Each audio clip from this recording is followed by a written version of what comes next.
Fight back!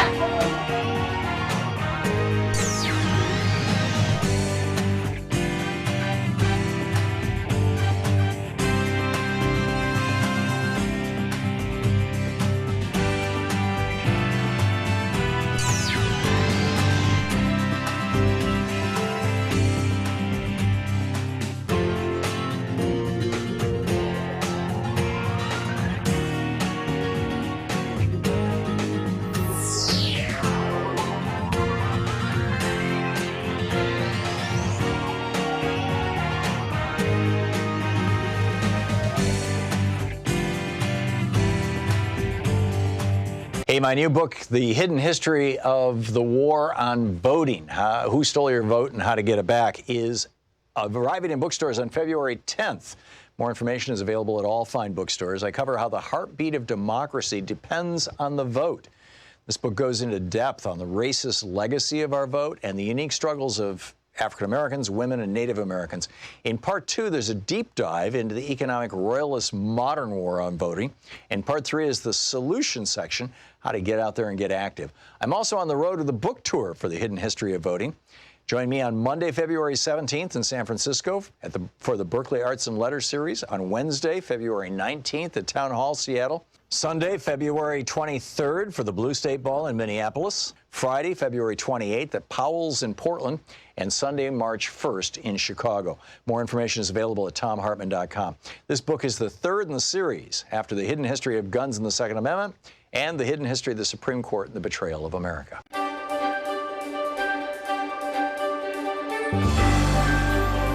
our book club today, we're reading from David Blight's book, Frederick Douglass, Prophet of Freedom. This is from the introduction. In his speech at the dedication of the National Museum of African American History and Culture in Washington, D.C., September 24, 2016, President Barack Obama delivered what he termed a, quote, clear-eyed view of a tragic and triumphant history of black Americans in the United States. He spoke of a history that is central to the larger American story, one that is both contradictory and extraordinary. He likened the African American experience to the infinite depths of Shakespeare and Scripture. The, quote, embrace of truth as best we can know it, said the president, is, quote, where real patriotism lies. Naming some of the major pivots of the country's past, Obama wrapped up his central theme in a remarkable sentence about the Civil War era. Quote, we've buttoned up our Union blues to join the fight for our freedom. We've railed against injustice for decade upon decade, a lifetime of struggle and progress and enlightenment that we see etched in Frederick Douglass's mighty leonine gaze, end quote. How Americans react to Douglass's gaze, indeed how we gaze back at his visage, and more important, how we read him, appropriate him, or engage his legacies, informs how we use our past to determine who we are. Douglass's life and writing emerged from nearly the full scope of the 19th century, representative of the best and the worst in the American spirit. Douglass constantly probed the ironies of America's contradictions over slavery and race. Few Americans use Shakespeare and the Bible to comprehend his story and that of his people as much as Douglass. And there may be no better example of an American radical patriot than the slave who became a lyrical prophet of freedom, natural rights, and human equality. Obama channeled Douglass in his dedication speech, knowingly or not. So do many people today. Born Frederick Augustus Washington Bailey, a slave, in Talbot County, Maryland, in February 1818, the future Frederick Douglass was the son of Harriet Bailey, one of 5 daughters of Betsy Bailey, and with some likelihood his mother's white owner. He saw his mother for the last time in 1825, though he hardly knew her. She died the following year. Douglass lived 20 years as a slave and nearly 9 years as a fugitive slave subject to recapture. From the 1840s to his death in 1895, he attained international fame as an abolitionist, editor, orator of almost unparalleled signature, and the author of 3 autobiographies that are classics of the genre. As a public man, he began his abolitionist career 2 decades before America would divide and fight a civil war over slavery that he openly welcomed. Douglass was born in a backwater of the slave society of the South, just as steamboats appeared in bays and on American rivers, and before the telegraph, the railroad, and the rotary press changed human mobility and consciousness. He died after the emergence of electric lights, the telephone, and the invention of the phonograph. The renewed orator and traveler loved and used most of these elements of modernity and technology.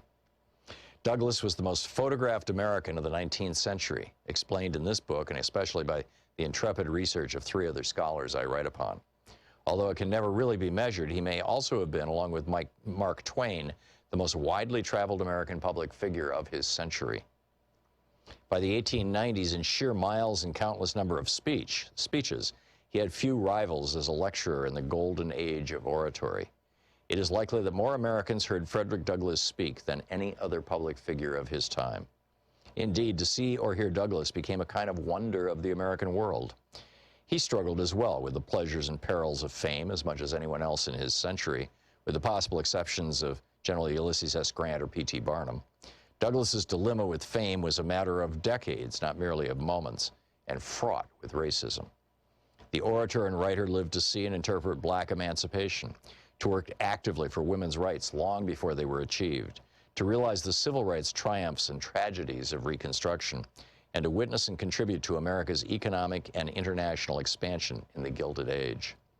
He lived to the age of lynching and Jim Crow laws, when America collapsed into retreat from the real victories and revolutions in race relations that he had helped to win.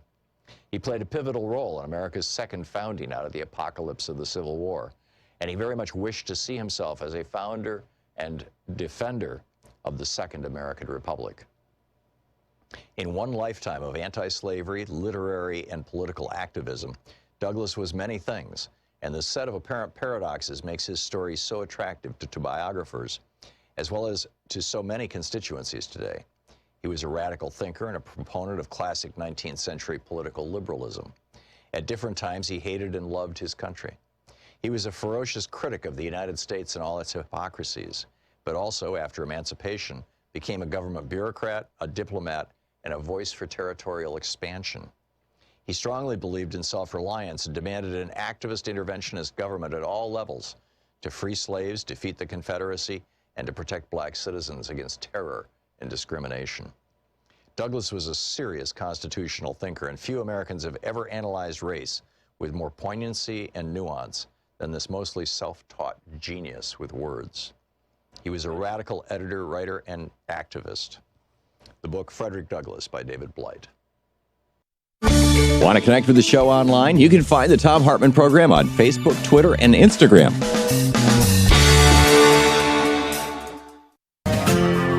This is the Thom Hartmann Program.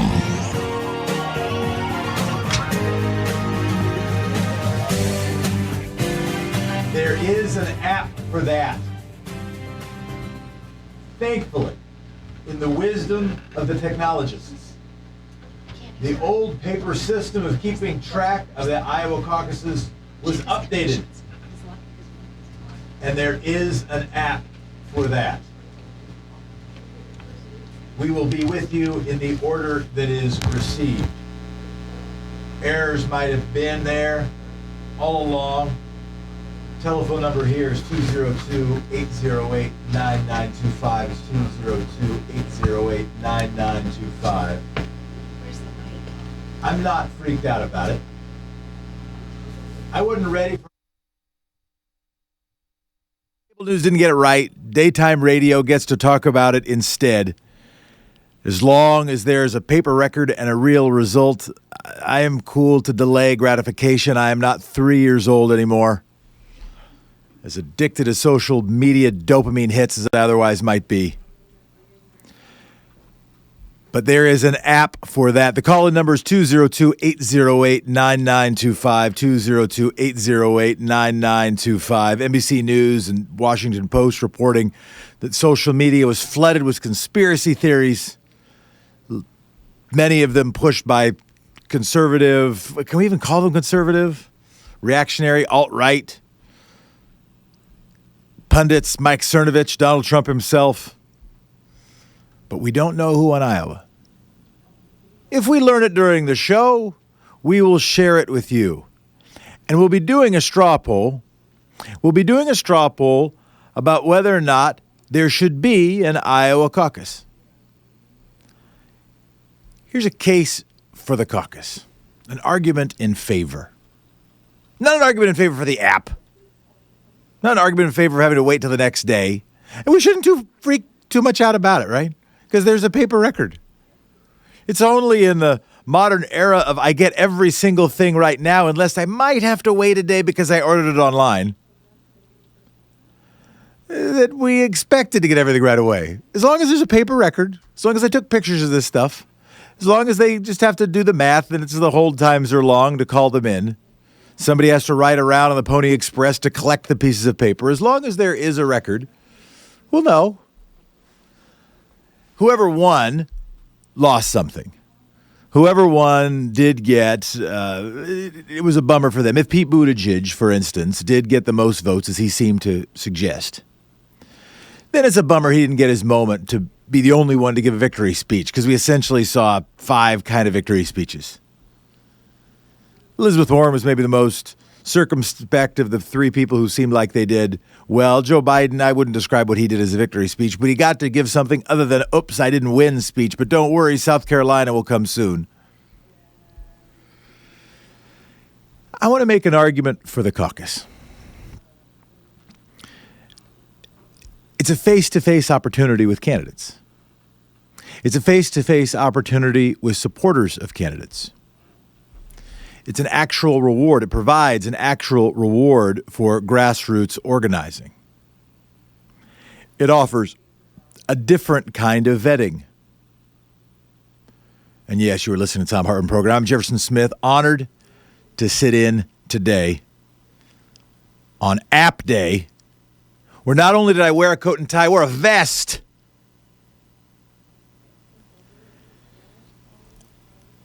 My wife works at Oregon Health Sciences University. My aunt works at Oregon Health Sciences University as well. It's one of the larger employers in my state. And they're involved in admissions to medical students. And I have friends who've gone to medical school at Oregon Health Sciences University. And they have what I'm willing to call sort of the edge of the art method for interviewing. It's called MMI, which I'm pretty sure stands for multiple micro interviews.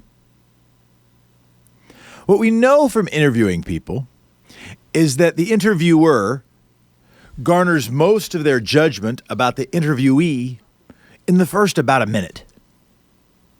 And their diminishing marginal returns the longer the interview goes. That doesn't mean they learn less. It just means the rate at which they learn more goes down. If you have a 1-hour interview with one person, how much more you get in the last 10 minutes? Not nearly as much information you get in the first 10 minutes. Or if you've set your biases in the first 10 minutes, they're not that likely to be changed in the last 10 minutes.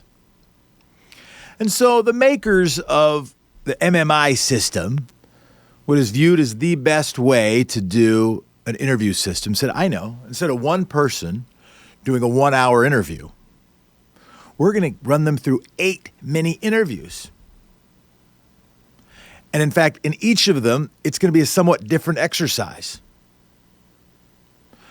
And with 8 different interviewers or interview panels, that means we can reduce bias, or at least average out the bias.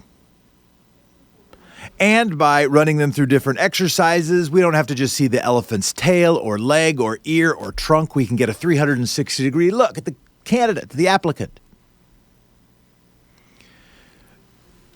One of the dumber comments I heard last night, if I do say so myself, no, let's put it this way. One of the comments I disagreed with and I thought was incomplete, how about that, was criticizing the caucus because they said, well, that's not how we run for president. We run for president by going in for a big rally and then leaving the state. Well, that doesn't seem necessarily better. But commercials, debates with, 7 to 10 candidates, maybe over 2 nights, fundraising, mean Facebook memes and rallies, that doesn't seem to be the only ways. If we're going to create an MMI system, 8 different ways, I don't know that those should be the only 4 ways. And if one way was deliberative, was getting people together, was in lots of different locations, was where you actually had to figure out who your second choice was, since we don't all get our first choice. In fact, if any polls are to be believed, about 3/4 of Democratic primary voters are not going to get their first choice, because just about nobody polls over 25%. And if they do, it's a tick above. And it means it's a little different. It's one more way of picking a president. Let's at least have a different method. Here's the argument against the caucus. It's kind of stupid. To steal from someone else's tweet, it's basically picking who will be elected standard bearer to fight against autocratic oligarchy by playing Red Rover in a high school gym. Red Rover, let Amy Klobuchar's delegates come over. Also, here's a number that matters that we do have. The entrance polls are somewhat worthless when we're asking, well, who do you support? Because the whole point of a caucus is people deliberate. And you jostle. And you Red Rover, let the Yang gang come over. But here's a number that does matter. Caucus goers in Iowa are 91% white. The share of Democratic voters who are black, Hispanic, Asian American, or of another race has increased from 24% to 39%, according to Pew Research. It is an unrepresentative focus group. It is potentially misleading. Well, that's interesting. 61% of caucus goers were motivated first by beating Trump. 37% were motivated by who is right on the issues. We'll talk about that and more. And we will be doing a straw poll. There will be no app for that. You're listening to the Thom Hartmann Program. I'm Jefferson Smith. You're you. Thanks for being here. This is the Thom Hartmann Program. Telephone number here is 202-808-9925. 202-808-9925.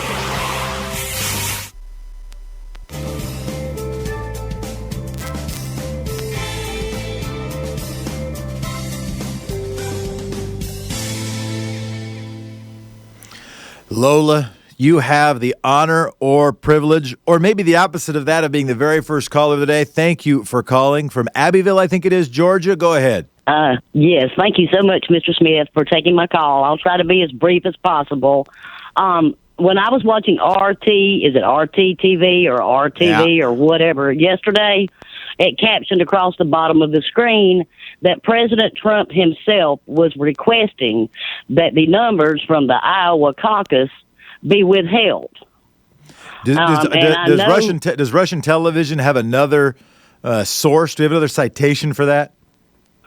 No, I mean, it was just, you know how it goes across the bottom of the screen in writing, all these different world headline events, you know? Well, if you get Lola, if you can get me a second source, I would appreciate it very much, and then we'll know it's more publishable information. And thank you so much for calling, and thank you so much for listening. And then also, I did want to note, as far as apps go, really quickly. Okay, you got to plug an app? Are you designing one? Are you the next app billionaire, Lola? No, I want to comment on Trump's, his presidential emergency alert that he sent out to everybody.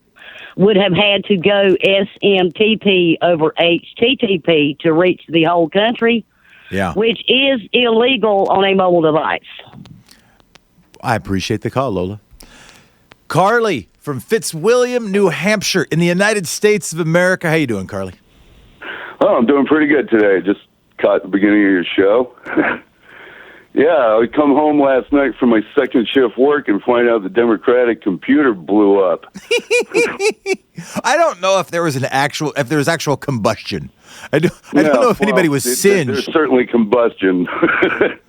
Political combustion. Maybe. This illustrates the problem that we have in this country. It is called election fraud.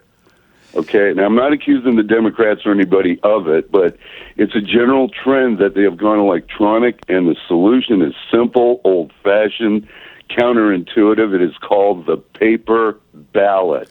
there's something to be said, right? Like I think there is, there's an argument for some technology on the back end as long as there is a paper record. I don't mind somebody having a calculator that, so they don't have to keep up the numbers in their head. I don't mind that.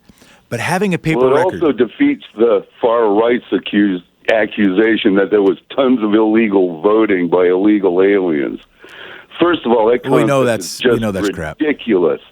Because, the pressure on illegal aliens to get thrown out has increased ever since Clinton through Obama. Obama was worse than Bush as far as deporting people. Yep. These people are not going to show up with their ID at some government place to illegally vote. I just don't buy that. Carly, thanks so much for the call. Appreciate it. Rudy from Atlanta, you're on Free Speech TV. Hey. Thanks for watching. How you doing, Mr. Jefferson? Doing all right, man. For some reason, we just can't seem to tap into our greatest asset, and that's just the diverse. We're such a smart country, but for some reason, we just continue to bump our heads and not do the right thing. And what really scares me is if we don't do the right thing, we're going to allow this guy to slip in and win another election. You got to do the right thing. We have to add more people. We have to add people of color. It's just that simple. We're a rich country, but we just don't do the right thing. Cheers to you, Rudy. I'm picking up what you're putting down. We'll be right back. You're listening to the Thom Hartmann Program. I'm Jeff.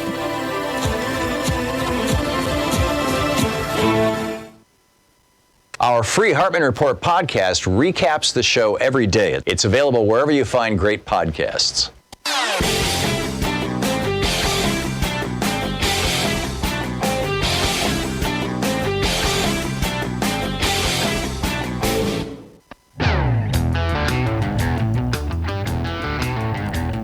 Welcome back, everybody. You are listening to the Thom Hartmann Program. I am Jefferson Smith, honored to sit in. There is an app for that. We're going to do a straw poll. Now, just very quickly, download your Thom Hartmann app and make sure you talk to your caucus precinct captain if you have any questions. We don't have that. We're not doing it that way. We're just going to use a regular number. You're going to call in and say, do you want to keep? Are you yes caucus or no caucus? Yes caucus or no caucus? Okay? I just want to make it really clear which is which. No butterfly ballot apps. The telephone number is 202-808-9925. If you are persuaded that the caucus is a fun addition, makes it different, it allows you to, Red Rover, have the Yang Gang come over. You're a yes caucus. If you are a traditionalist and say this is how we have done it, and the country has managed to stay standing, you're a yes caucus. If you're that's kind of dumb. And it might be that we've been having counting errors for decades. We just didn't know because we didn't have an app. And by the way, 91% of Iowa caucus goers are white, and 91% of Democratic voters are not white. In fact, more accurately, about 39%, I think it is, of Democratic caucus goers are not white. Or excuse me, Democratic primary voters are not white. So you're no caucus. That's a no. And you can call in and be heard at 202-808-9925. 202-808-9925. Lots of fun conspiracy theories. If you have your tinfoil hat ready, you could place it upon your noggin and discuss how, I don't know, Pete Buttigieg's buddy was invested in the company that made the app that also had investment from the company that David Plouffe was invested in, and David Plouffe was on NBC, and he has a friend who worked the Hillary Clinton campaign. You can listen to Mike Cernovich, the right-wing, alt-right provocateur who claimed it as a personal victory and called Mayor Pete Mayor Cheat. You can adopt all of these right-wing and Russian bot memes. You can claim it as a victory for Donald Trump. Give us something to talk about. It's not that big a deal to me. It's not that big a deal to me. As long as we get the answer right, and as long as there is no difference in the number of delegates somebody should get, and you'd actually have to have a bunch of votes wrong for it really to cost a delegate or two. I'm not freaked out about it, but if you're bored, and I know all of us can get bored, if you're bored, and if you don't have a tinfoil hat, you can get one easily. All you have to do, and most of them, by the way, it's now aluminum foil more than tin. Somebody could explain to me why we have moved from tin to aluminum. I should know that already. For our British listeners, aluminium. I don't know where the im comes in the aluminium, but they invented the language, so I want to be somewhat respectful. So for most people who want their tinfoil hat, it is typically an aluminum foil hat. But you just go get your aluminum foil. If you know where to get actual tinfoil, you can let us know. And it's not too hard to affix. There are many BuzzFeed articles, I'm sure, that explain to you how to make one. You could design your own. Tweet us in. Thom_Hartmann. I'm Jefferson D. Smith at Twitter. On Twitter.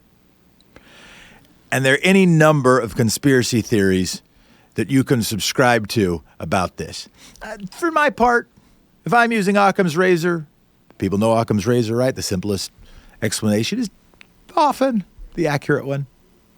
To me, it's, well, a bunch of people downloaded an app, and a bunch of people didn't download the app. The app came out, final form, just a couple days before the caucus? There wasn't always great Wi-Fi, particularly if you get in a crowded room. You ever been in a ball game that doesn't have a super Wi-Fi connection, or in a crowded hotel, and all of a sudden, at a ball or a party, and all of a sudden you really can't get in it? Well, it's because everybody's using it. And they're eating all up the bandwidth. And people couldn't really download it, so some people had it, some people didn't. And because they said this app is going to be so great, we don't need a bunch of phone answerers. We don't need a bunch of people who actually write down the results on the other end of the line, because, people are just going to submit it on the app. And then when not everybody downloaded it, or when they tried it and it didn't work, or there are a couple little glitches, and then everybody said, we're going to have to call in our results. Luckily, there is a backup plan. Not enough callers, not enough phone answers, not enough human solutions as part of the backup plan. To me, it does not seem that hard to understand what happened. I think one of the reasons we are bloviating about it so very much is we so wanted our dopamine hit of the results last night, and the cable news people were so disappointed they had to sit there and go through 5 hours of television. All the thing that they got to say was, we have no results yet. Stay tuned. We'll provide details as they emerge. We will give data as we get it. But I do think it is an argument for human beings. I do think that an era of money and robots should remember that it should be for the purpose of human beings and not the other way around. And that part is not just silly. As we move into the center, the middle portion, the not just first quintile of this century, let us recognize that we are here for purpose and human beings. If you want to weigh in on the caucus, yes caucus is a yes vote. No caucus is a no vote. 202-808-9925. There's a first straw poll. Not saying it's the last, but it's the first straw poll. Be interested in your thoughts. You are listening to the Thom Hartmann Program. I am Jefferson Smith. I'm honored to be with you. On the show today, we're going to be previewing a little bit the State of the Union address tonight. Quote Elizabeth Warren, the State of the Union is stronger than Donald Trump. We'll get the straw poll results from you. We'll also talk a little bit about censure and impeachment. That and more coming up next. I'm Jefferson Smith. This is the Thom Hartmann Program. You're listening to the Thom Hartmann Program. Call 202-808-9925. 202-808-9925. Yes caucus, no caucus.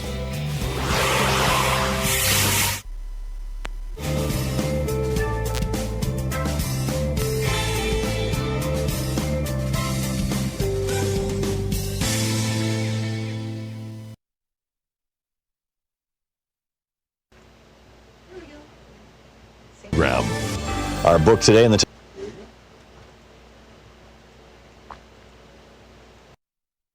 Book club is Code Red by E.J. Dionne Jr. It's how progressives and moderates can unite to save our country.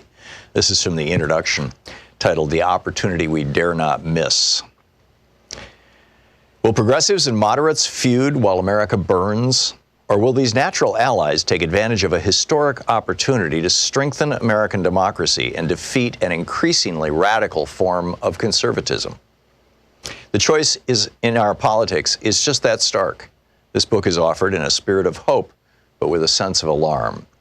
My hope is inspired by the broad and principled opposition that Donald Trump's presidency called forth.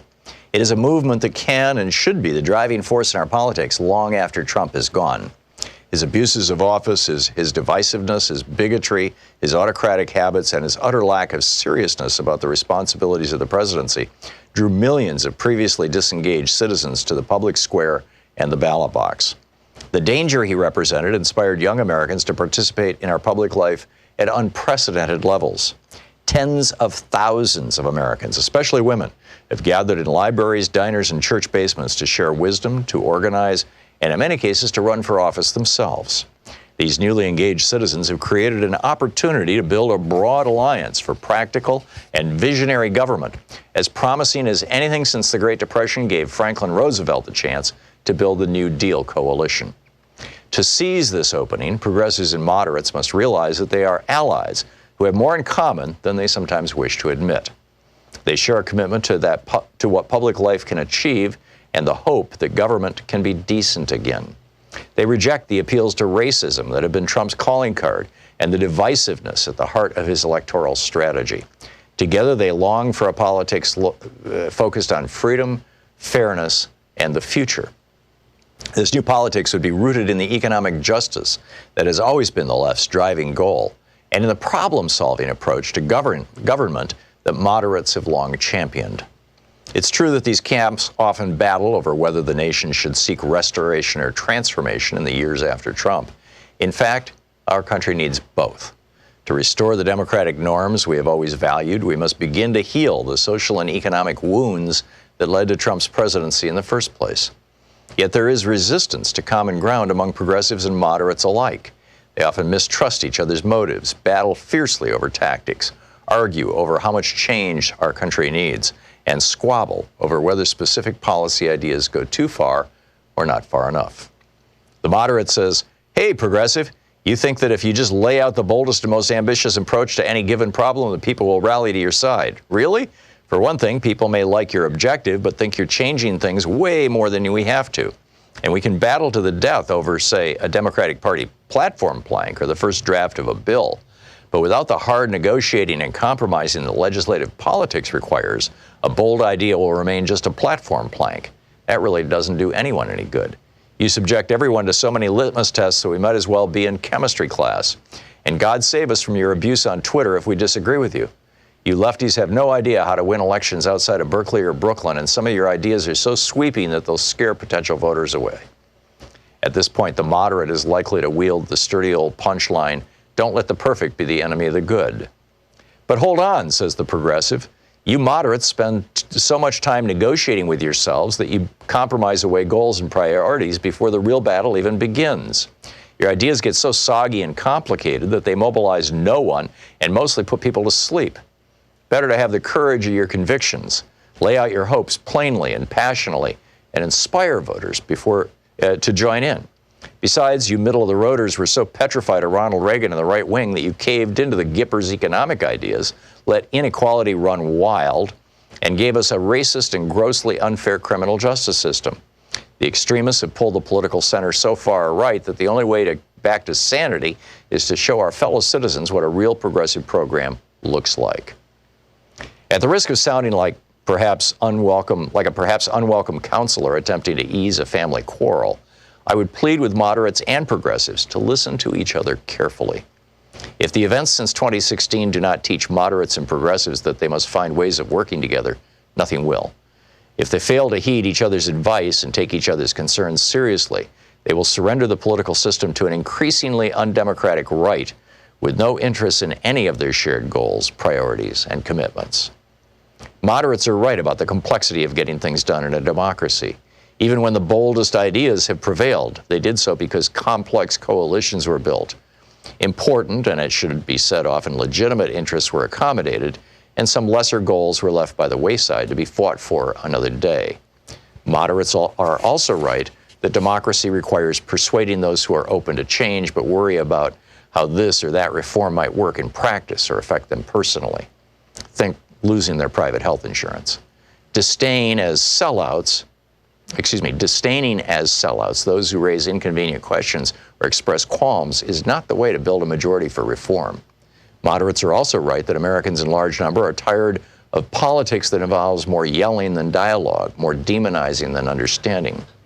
But progressives are right to say that for the last 3 decades, moderates have spent too much time negotiating with themselves.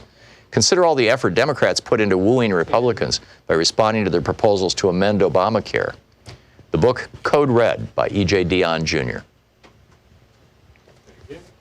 Hey, my new book, The Hidden History of the War on Voting, Who Stole Your Vote and How to Get It Back, is arriving in bookstores on February 10th.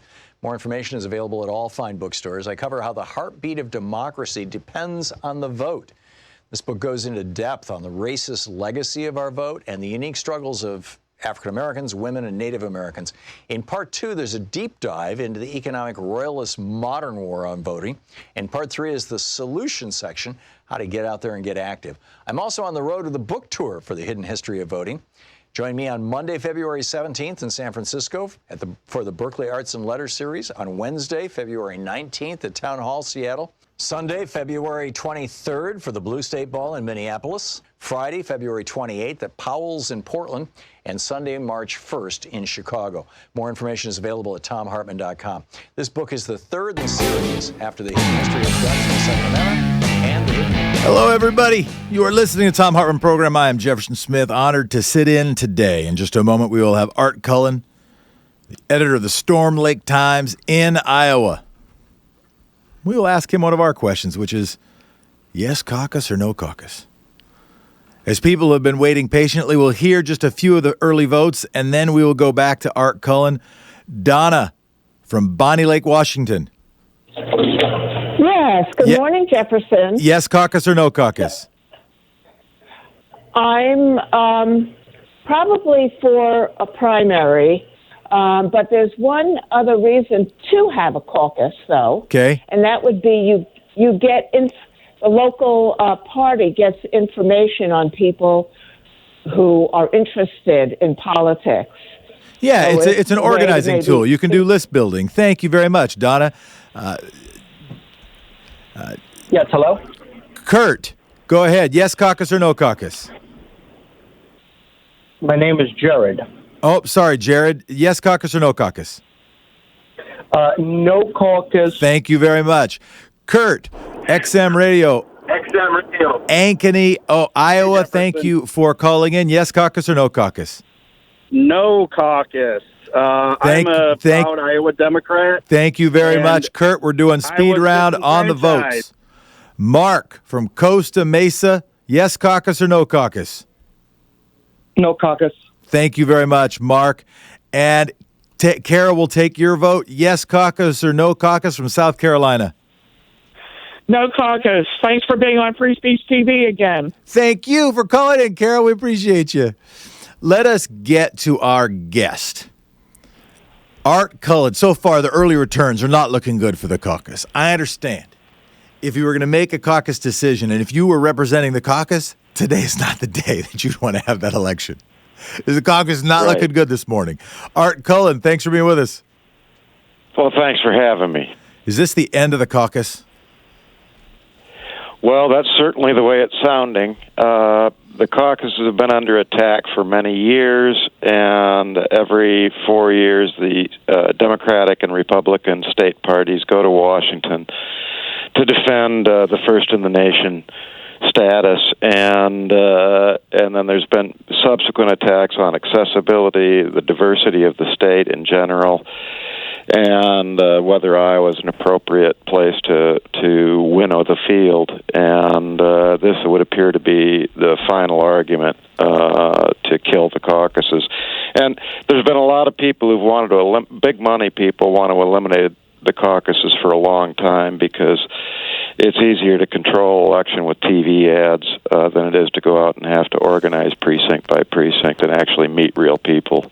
So I'm talking to Art Cullen with Storm Lake, Iowa's one of Iowa's local papers, Storm Lake Times, excuse me. I've been watching this for a while. How long have you been watching caucuses in Iowa, Art? Since 1976, when Jimmy Carter was vaulted into the forefront from Iowa. And the argument for that was the first election I voted in. The argument for it, the argument for the caucus is that it's a little more human. There's a little more interaction. It's not just well, you get your focus group results, you do your polling, you make your TV ad, and then you try to push votes, and then people go vote. That there's actually interplay, there's actual interaction, there's actual tug and pull. What did I miss about that, or what would you add?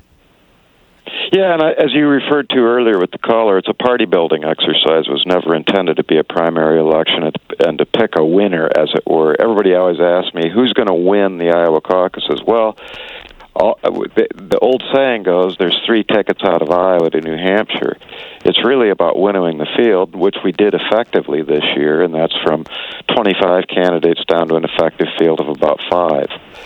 And so we did our job effectively. It's just that the state, it's not the process that broke down. It was the app, And so you've got the intersection of the Greek town hall meeting where citizens stand up and talk to each other, intersecting with a computer app, and it doesn't work. And so perhaps the caucuses are anachronistic, but they're still a great exercise in community democracy. Yeah, and there are 3 questions, it seems to me, here that we've been conflating as one. I have been conflating as one thing. There's the question of the caucus, there's the question of the app, and then there's the question of First in the Nation. Those are 3 separate questions, right? Does the caucus make sense? Does it make sense to try to use some app to tally the results? And does it make sense to have the caucus, however you tally the results, and whether or not you have a caucus, does it make sense to have Iowa go first? Which of those questions do you want to take first? The last. All right, let's do that. And there's a good reason. There's a good reason for Iowa and New Hampshire to go first, and that's because a candidate without a whole lot of money, like Jimmy Carter or Barack Obama, could come into Iowa and go into living rooms and meet people and have coffee and pick up delegates in small towns, 3 or 4 at a time, and mount a victory that way to vault them into the next state, New Hampshire. And Iowa has the highest literacy rate in the country. We have 300 newspapers in 99 counties, and the people are very actively engaged in politics. They can tell you about the notch baby problem in Social Security and how Medicaid works. They're a trained focus group. They've been evaluating presidential candidates for decades. Right, and the same with New Hampshire, and they take it very seriously. And, the main anxiety in Iowa this year is we're going to screw this up somehow, and we did. But each time you go to Washington, D.C. and say, let's stay first, and then this time, the next trip to Washington, D.C. to stay first is going to be harder. Yeah, and so I think it's actually the all the attention that's been paid to Iowa and all the money that's poured and rains on the state in political money has been bad for our political culture. But I think the result how come it's been, in what way has it been bad for political culture? Because it empowers certain consultants, because it makes voters feel weird. Why has it been bad for the political culture? Because everybody, all the social media and all the TV advertising, that a lot of which is negative, and it just never stops in Iowa. There's a constant campaign going on, and so then it's part of the process that sets people into their own camps, and they dig in their heels, and they don't talk to each other, and they just get on Facebook and cocoon, and a caucus actually forces people out of their bubble and into the public square. This is why we're conflating these 3 questions, and I find all 3 questions interesting. Right? To what degree? I'm sorry. To what? No. You didn't do it. I did it. I appreciate us breaking it up now. This question of whether an app worked or whether there should be electronic tallying. That's sort of one question. And now the app looks bad. But then we're conflating that to say, well, you know, in the days when, in the 8 years ago, they just counted heads. They said, "Hey, everybody, go to your corner. Obama, you're over there. Clinton, you're over there. Edwards, you're over there." And then uncommitteds, and we're going to play musical chairs for a while, and you can switch back and forth. And we're all friends. It's all going to go fine. Everybody laughs and has coffee and cookies, and it worked. And then you introduce all this media expectation and then the technology and so on. And it used to be you just count heads and they'd say, "Okay, that's pretty close. We'll call that one in." These are about delegates to a county convention, and everybody agrees in the caucus. And then as the money pours in and it gets more and more intense, and you have Bernie and Hillary and then now this with introducing satellite locations and the app and reporting 3 sets of data. And it used to be we got together in caucus and elected delegates to the county convention. Yeah. And it worked.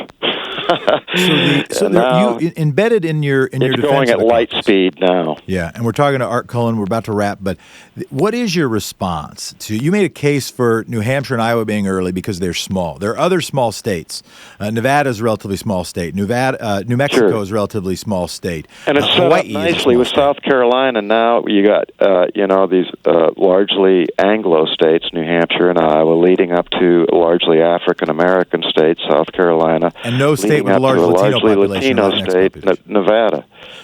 So how do you and so you think that mix is appropriate? But how do you defend the fact you got if the very first post you got to pass is a 91% voting post? What does that say to a party that is more diverse than it's ever been, that's trying to represent a country that's more diverse and getting more diverse than it's ever been? Or just give your last word?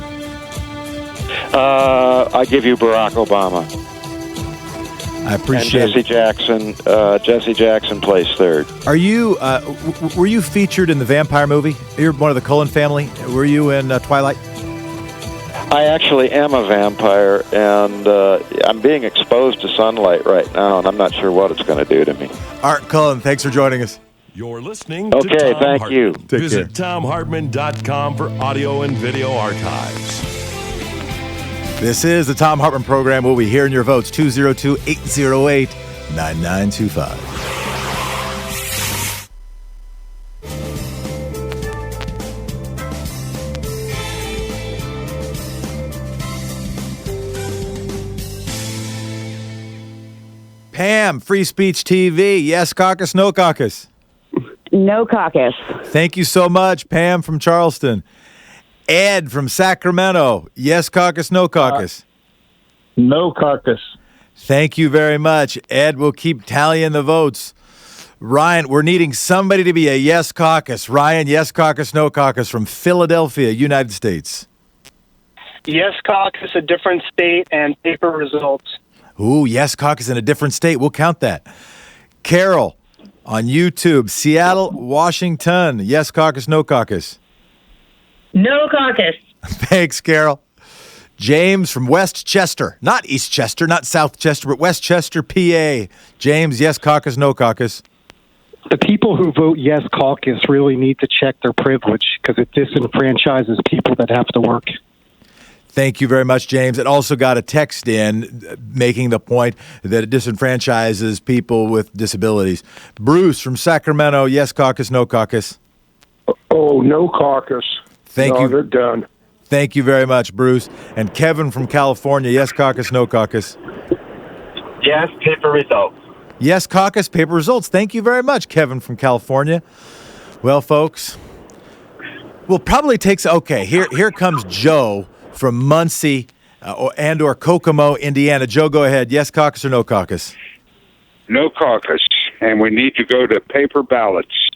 And if anybody with any sense whatsoever understands the true meaning of democracy, they should check out blackboxvoting.org.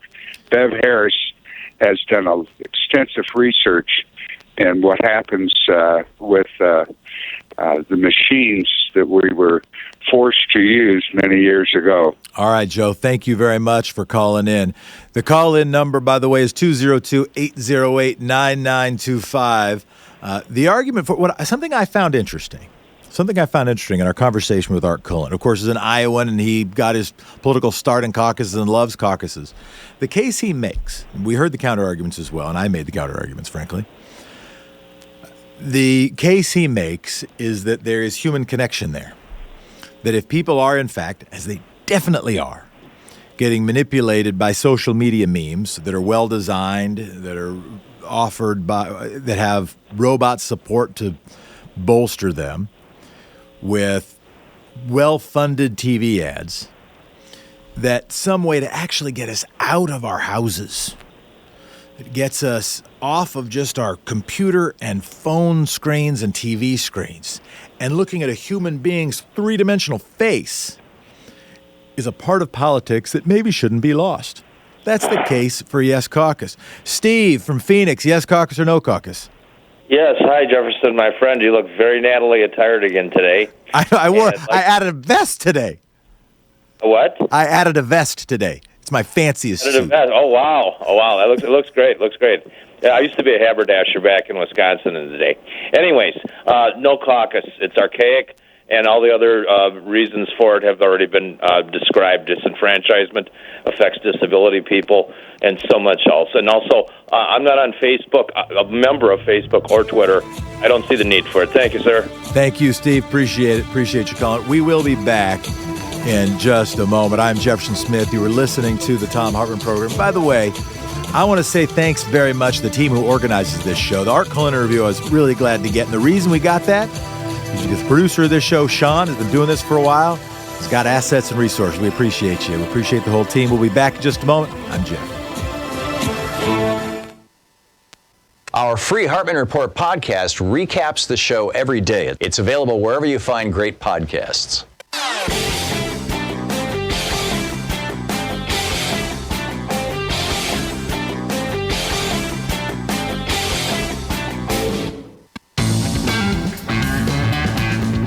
Well, folks, we're at the end. We're nearing the last lap of the Yes Caucus, No Caucus debate. And some of it's silly, and some of it's just prodded by the app problems of yesterday. But some of it matters. Some of it matters not just because the Iowa results matter. It matters how we pick a president, what president we pick. That stuff really matters. But on the how we pick a president question, and setting aside, trying to disaggregate the question of the faulty app, and maybe even disaggregating whether or not Iowa should go first. I'm interested in this idea of should we have more mechanisms by which we pick the president? For what it's worth, I tend to be in favor of more mechanisms. Whether it's star voting or ranked choice voting, whether it's having multi-member districts in Congress so that it changes a little bit the incentives to gerrymander or gerrymander the lines. I think it's interesting. If one believes, as I do, the democracy is getting really fiddled with, and I say fiddled with because of the Federal Communications Commission. If you think that democracy is really getting fiddled with, then having multiple ways to mix it up, that in fact fiddling with the mechanism to save democracy makes some sense. And the best interviewing experts in the world say, hey, have multiple methods of doing this stuff. Don't evaluate candidates just with one method because there will be biases in that method. And if you think there are biases in caucuses, there are also biases in primaries.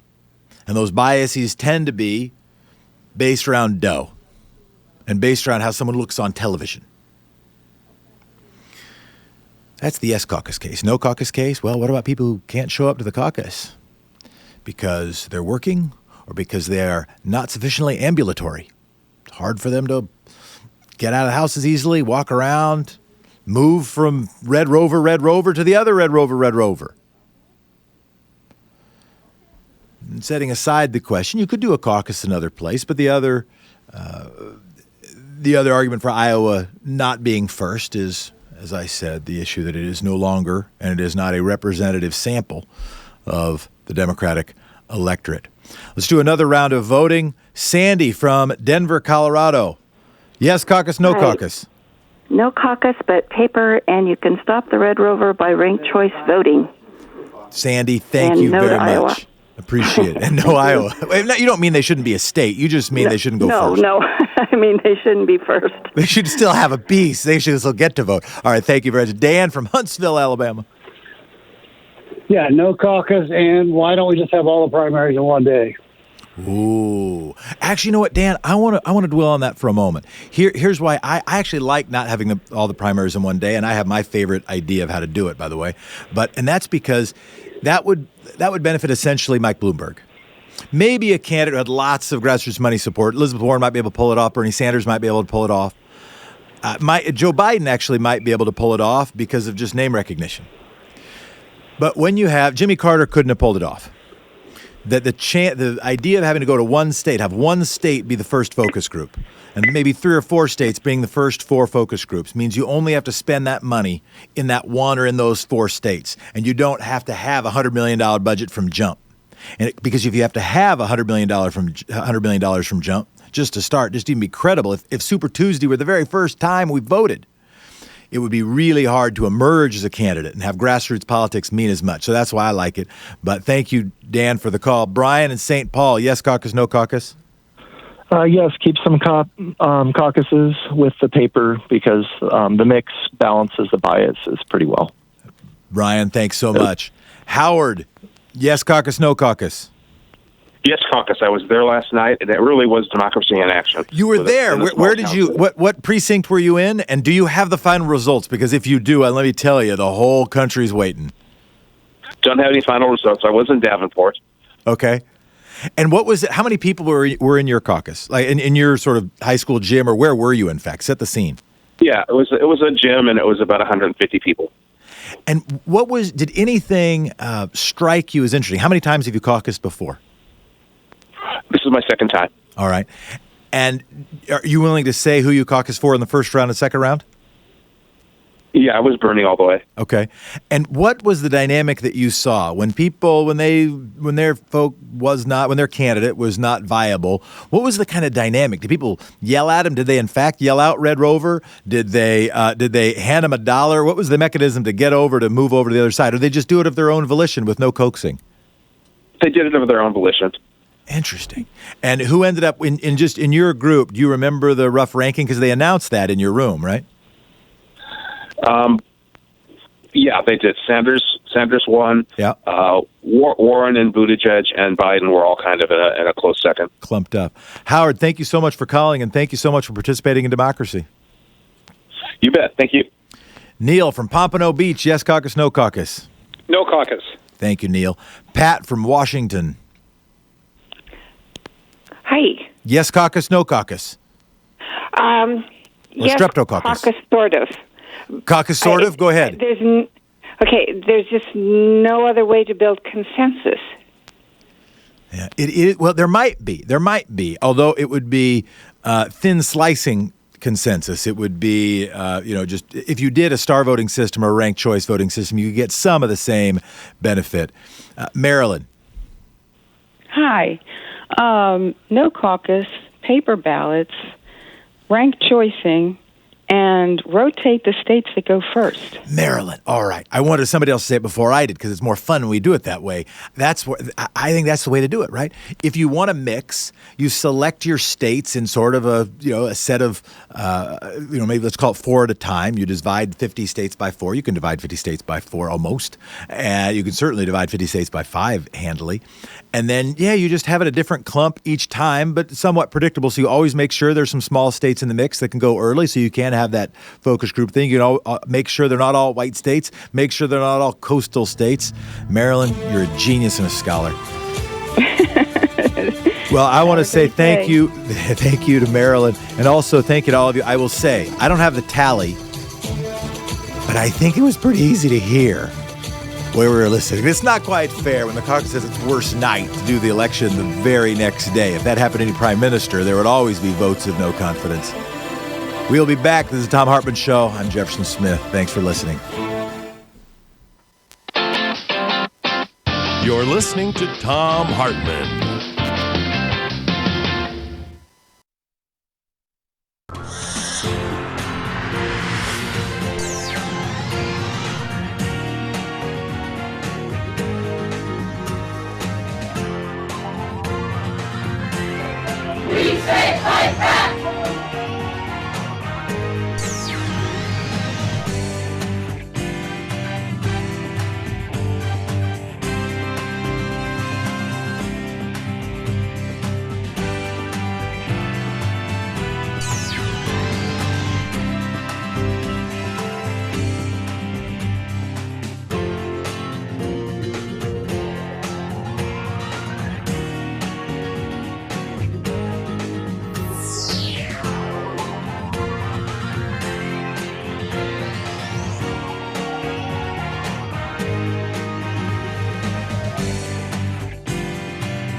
Our book today in the Thom Hartmann Book Club is No Visible Bruises, What We Don't Know About Domestic Violence Can Kill Us by Rachel Louise Snyder. I'm reading from the preface. This is page 4. Suzanne and I exchanged small talk on her brother's driveway that day in 2010. She and the family were still in preparation and packing mode for their annual camping vacation into the hinterlands of Maine, and Suzanne had been greeted by her brother Andre with a long shopping list. She had told me she worked for a domestic violence agency in town and that they had recently developed a new program that she was calling the Domestic Violence High Risk Team. Their primary aim was simple, she said. We try to predict domestic violence homicides before they happen so we can prevent them. It sounded immediately implausible. So implausible, in fact, that I thought I'd misheard some elemental piece of it. Predict, I remember saying? You said predict domestic violence homicides? I had come across domestic violence in my reporting over the years, not only in Cambodia, but also in places like Afghanistan, Niger, and Honduras. But it had never been a focus for me. Instead, it was always adjacent to whatever other story I was writing, so much so that it was practically banal. The young girls jailed for love crimes in Kabul, the Indian child brides who gave interviews only in front of the men who controlled them, the Tibetan women forcibly sterilized by the Chinese government, the teenage brides in Niger cast from their villages after post-pregnancy fistulas made them pariahs, the Romanian women forced to give to birth multiple children under Ceausescu and who now in their early 30s were grandmothers fated to poverty, the Cambodian street workers beaten and gang-raped for weekend sport by well-heeled Khmer teenagers. All of these women in every country were brutalized and controlled by men as a matter of routine. Men made the rules, primarily through physical violence. It was there, lurking in practically every story I'd ever covered around the world, a shadowy background so obvious I didn't even have to ask about it most of the time. It was as common as rain. Until that moment in the driveway with Suzanne Dubas, if I thought of domestic violence in the United States at all, I saw it as an unfortunate fate for the unlucky few, a matter of bad choices and cruel environments.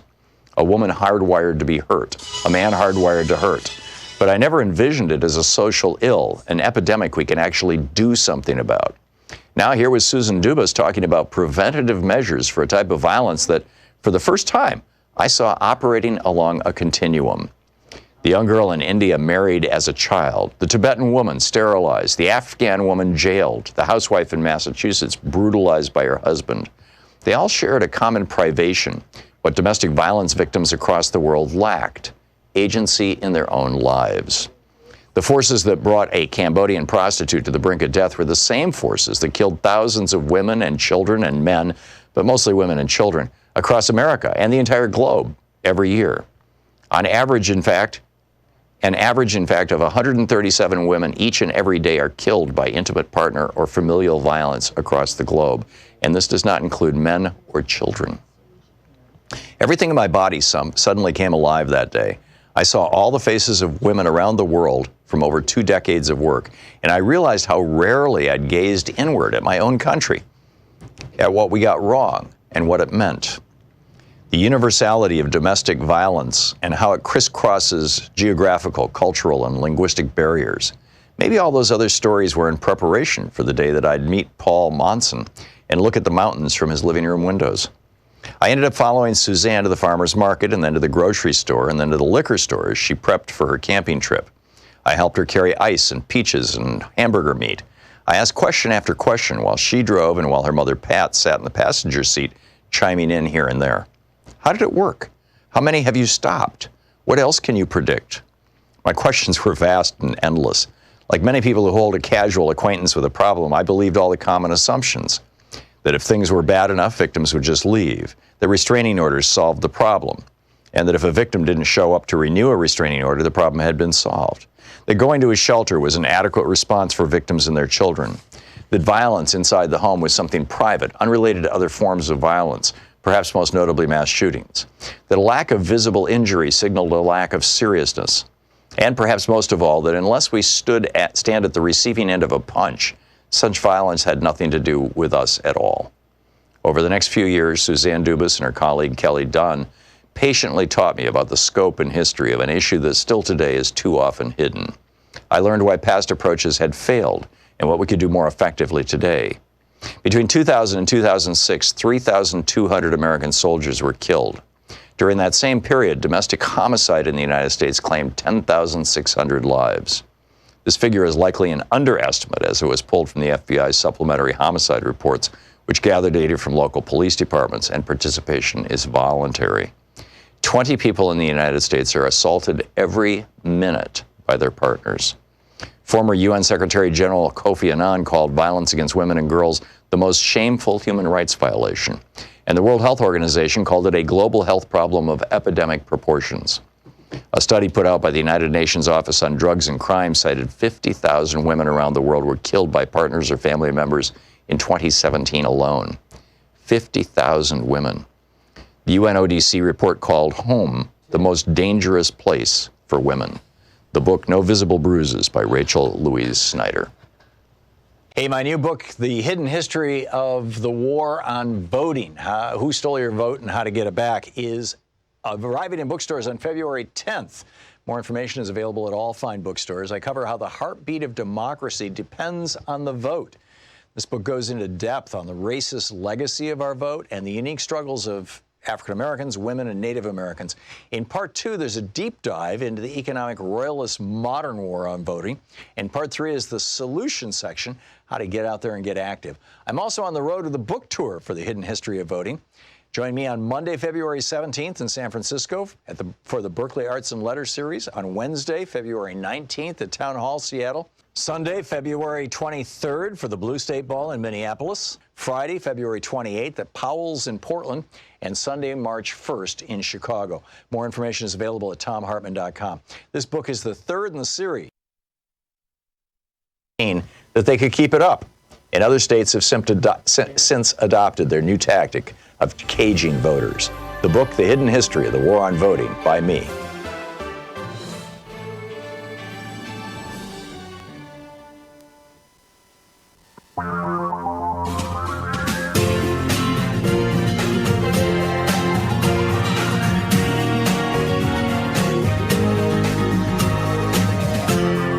This is the Thom Hartmann Program.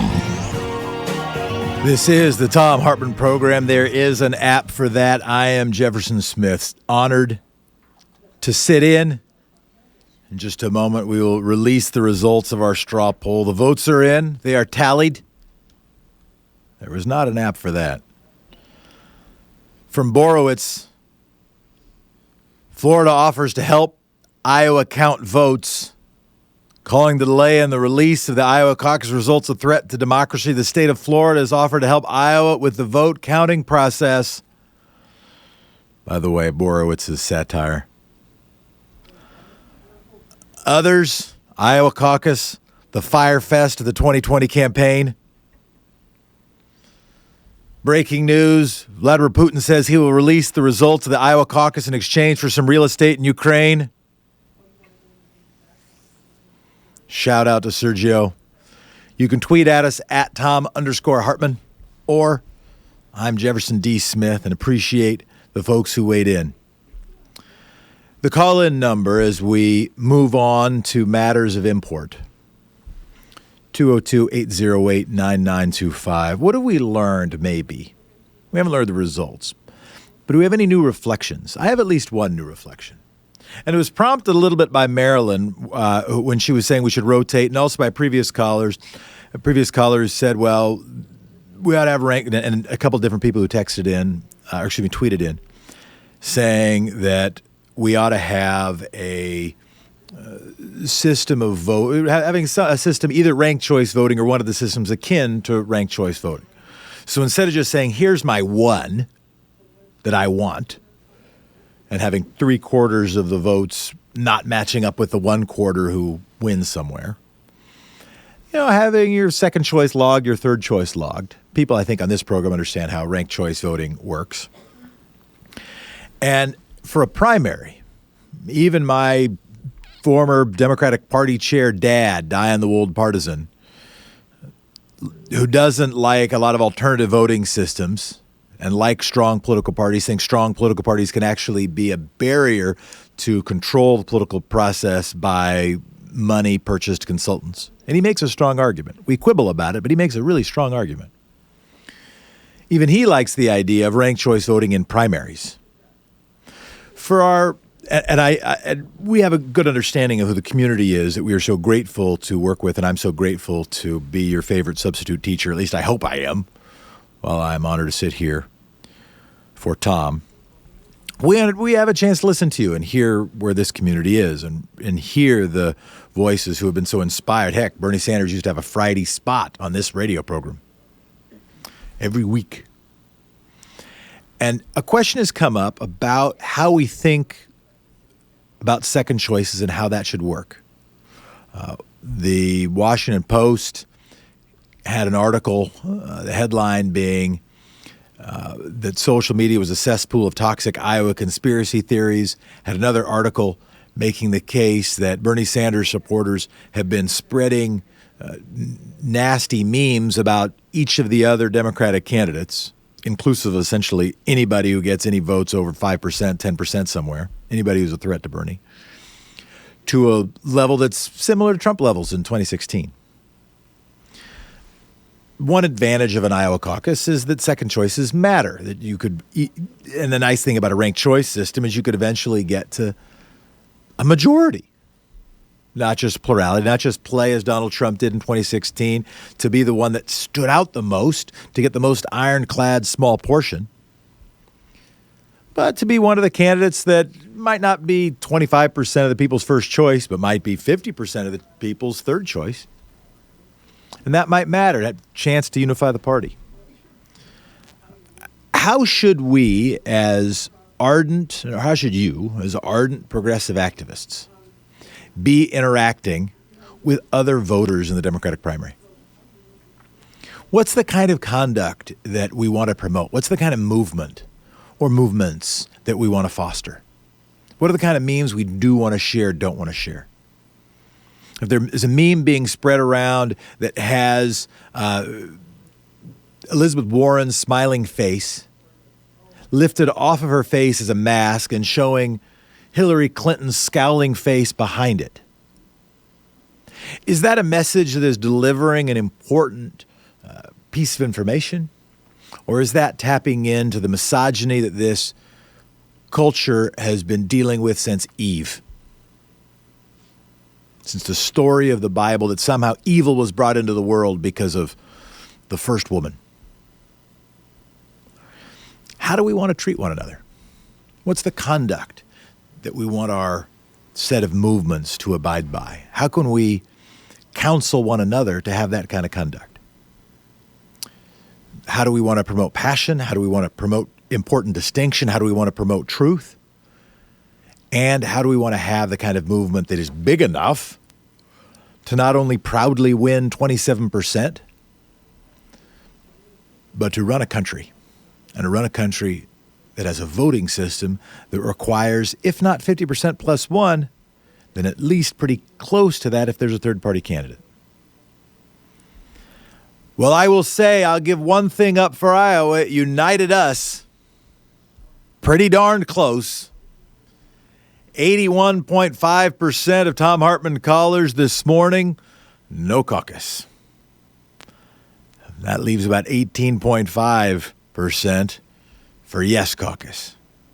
I think it's interesting. I think a caucus is an interesting thing, and I would probably land on the no caucus myself, but I like the idea of caucuses if there were also a primary, as some states that do caucuses do, because it gives another way to look at a candidate. And as the proponents of caucuses said, they made a strong argument. So I really hear that argument. But how do we want? I mean, this thing ain't over. And it seems like there are a few candidates with staying power, right? Joe Biden has the staying power of name recognition. Maybe he'll drop out. He'll certainly stick through Super Tuesday. But he's probably going to get enough votes on Super Tuesday to still look like a credible candidate. Elizabeth Warren and Bernie Sanders both have enough grassroots support. That means team members, staffers, paid staffers, volunteers, offices in states around the country that they got staying power. As long as they don't get in the single digits in early states, as long as they look roughly credible, as long as they can come up and give, if not a victory speech, a hey, we're keeping going speech, Bernie Sanders, Elizabeth Warren seem to have staying power. Pete Buttigieg, I don't know, according to Pete Buttigieg, he thinks he won Iowa. Or, excuse me, thank you to Art Cullen, who calls himself a vampire, and I don't believe him. I believe that was like a Borowitz comment, satire. He says we shouldn't say anybody's a winner of Iowa. My dad, by the way, says the same thing. You come in first now. You don't win Iowa. Ain't nobody get a majority of those delegates. You just get to be first. According to Pete Buttigieg's internal numbers in his own speech, he thinks he came in first. That might be staying power.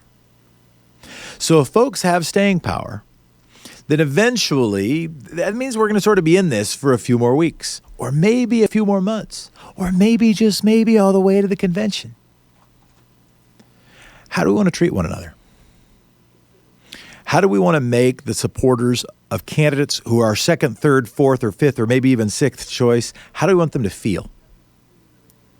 How do we want them to feel because we think that we want a movement that can govern, because we think that reflects what the movement looks like, feels like, and sounds like? How do we want to do that based on our own morality? Or just how do we want to do that based on raw strategy? If we think that eventually candidates will drop out, either because it's a Nevada caucus or because it's a convention, or just because it's remaining primaries, and they're going to have to pick their second choice, who are they likely to pick?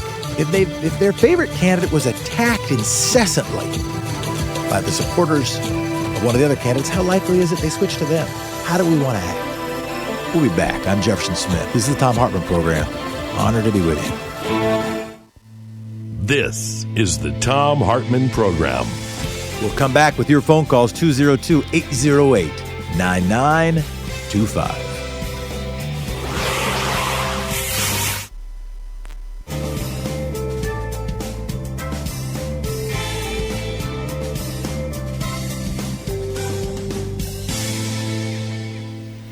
Dave from St. Paul. How you doing, Dave?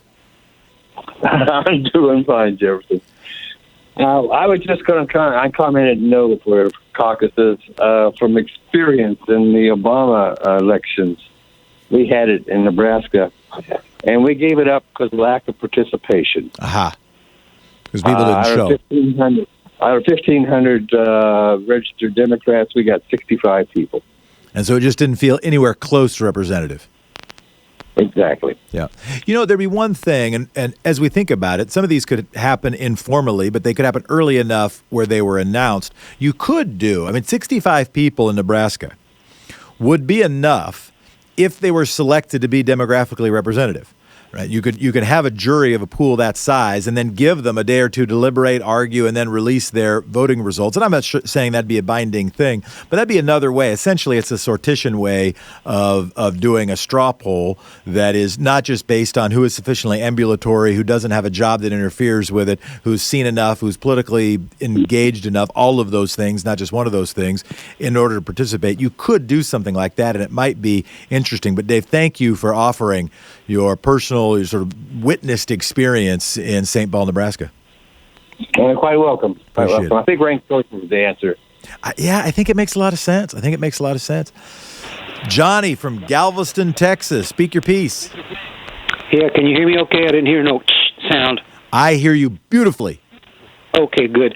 Listen, I'm in favor of a legally non-binding, mandatory caucus participation for all 7th grade through 12th grade students in this country. It's part of their reinvigorated civics education that we will install under Bernie Sanders in January. As to the first part of that, not only a little amen, a big amen, that if we want greater civil or greater civic education in our country, that's starting, and I like your pick of 7th grade, because what we know is, around 13 years old is when there is the greatest development of the frontal lobes, when so many of in fact, I still remember how I got in this mess, I was a little younger than that, but around that age when I first saw Jesse Jackson and Mario Cuomo speak, and it's still, I watched some of Cuomo's 1984 convention speech last night, and I watched Jesse Jackson's 1984 David and Goliath speech last night, and both of them bring me to tears to this day, and did last night. That if we can get people engaged in middle school, in high school, it's a big, big deal. And by the way, here is something, is people are looking for something to do, instead of, I'm moving to Canada. One thing you can do is work with your local school board. You could get this done. Like, there are Thom Hartmann listeners right now who could get this very thing, the thing that Johnny from Galveston, Texas done. Not necessarily impose it everywhere around the country, but you could get your local school board to institute, of course, a non-binding presidential election or mock election or caucus in your school district. You could do that this year. Johnny, hey, Jeff. You could go ahead. Jeff. Yep. One last thing. Please. I'm glad you mentioned about the brain development and from 7th grade on forward. Here's another idea. We could, instead of lowering the voting age, which I know is very resistant to lots of Republicans, because right now it starts at 18 years. Is that correct? Yep. Okay. So what we do is, for every 10 high school kids that vote at a poll, at an actual poll, they count as one vote for a candidate, regardless of party. 1/10 of a vote. I hear what you're saying, John. I'm going to have to think about that one, but I very much appreciate you at least making us think about stuff, and appreciate the call. We will be back. I'm Jefferson Smith. This is the Thom Hartmann Program.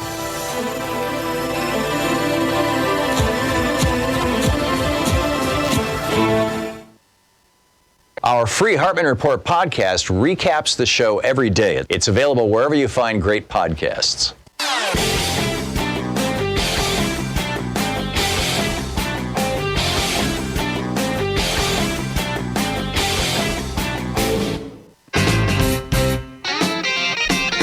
I think we did learn something last night. And I think what we did learn is there are at least 5 candidates who ain't going away in the next couple days. If Joe Biden comes in a distant 5th, ain't no way that guy leaves before Super Tuesday. And by the way, add Bloomberg as a 6th. And that doesn't even count the Yang Gang. Not going away anytime soon. And that means that people who disagree 20% of the time and agree 80% of the time are going to be jostling, are going to be lying next to each other, talking next to each other, communicating, posting on social media, maybe showing up to caucuses, maybe showing up to vote. And we're going to have to figure out how to be together, how to interact. How do we want to do that? What's behavior that you would like to see modeled? What's something you have done? Or what's some behavior that you'd see that you don't want modeled? That you think we need to call out a little bit and say, hey, let's have a movement that is a little smarter than that, a little more intentional than that. I didn't say nicer. Maybe you don't think it should be nicer. Maybe you think the distinctions are important and nasty memes are a part of trying to be distinct. But would love to hear from you. 202-808-9925. 202-808-9925. Aaron from Tacoma, speak your piece. Yeah, Jefferson, how are you this morning? I'm well. Good. I always want to say thank you for filling in for Tom and giving him that much-needed vacation. Just wanted to chime in on the caucus last night. Watched it all on, mainstream media, MSNBC, CNN, and it all seemed very biased in favor to the mainstream candidates. And yeah, it was in what ways? Very interesting. Just focusing on Mayor Pete, focusing on Joe Biden. And they you mean the really coverage? Focus in on that. The coverage, yes. Sure. And so, being here in Washington State, we had a caucus up until this year. It is no longer a caucus state. We're now down to a primary. Yeah. And being involved in the previous caucus with Hillary and Bernie, it was very good community building. And that is something that we lack as a country, is community building, person-to-person interactions, especially in the day and age of technology where everybody just wants to look at your phone, talk on Facebook, and not have eye-to-eye contact. Yeah, I think it sounds kind of fun. I was talking to my wife. It is fun. I now wish, because I don't know if I'll ever have another chance, I now wish at some point in my life I would have spent 6 months, become an Iowa citizen, so I could have participated in a caucus.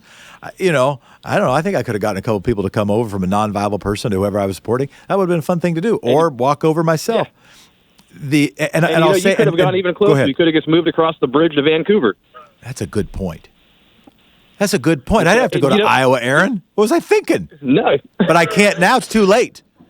I think. Go ahead. Go ahead. No, you. No, I was going to say I firmly believe this will probably be the last caucus in general. And is that what the media wanted? Because obviously in the last term, in the last election when it was Bernie and Hillary, they were all against the caucus because Senator Sanders won. No, that's one of the things to remember, right? I mean, Bernie Sanders and my wife. I was a Bernie voter. My wife was a Hillary voter, and she thought caucuses were stupid, and she said, well, yeah, of course, some people like it's good for Bernie Sanders for caucuses. He's got all this on the ground, on the foot, young people support that can, don't have to necessarily show up to work, and they can go up and show up at the caucus. I mean, she had bad things to say, but the bad things to say she had included things that candidates like Bernie Sanders really liked, which is grassroots engagement and person-to-person contact, et cetera. Yeah, and it's very good. And, even though I was a diehard Bernie fan, I ended up voting for Hillary, Yeah. You have to do that, and that's the same thing we have to do this time. No matter who wins, we have to go out and vote for him to defeat the most dangerous president in American history, Donald Trump. Aaron, thanks for that word. Appreciate it. Janet from Kelowna, Iowa, you went to the caucus last night, yeah? Yes, I did, and participated, and it went very well. And the fact that the fact that the app went down doesn't mean that the caucuses themselves didn't go well, right? Exactly. Our caucus was well run, and I have hosted them in my home. They're too large for that now, but in years past.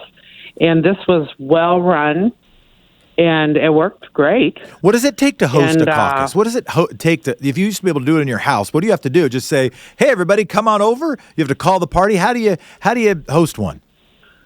Well, it goes through the party, and they post where it will be held. This was when there were 50 people maybe. Right. And you make a pot of coffee and bake some cookies, and you group. And honestly, and anybody who can do it, or any registered Democrat can do it. What does it take to become a host? Well, actually, I was an active. I work on the platform. Got it. So you have to be like a party official of some sort. Democratic member. Got it. Okay. And they just asked me, and I did it. And what was the dynamic? So how many times have you done it now? How many caucuses have you witnessed or participated in? I participated, since in the 70s. All right. And until the last 3 elections, we haven't been able to do it in a home. They're too large.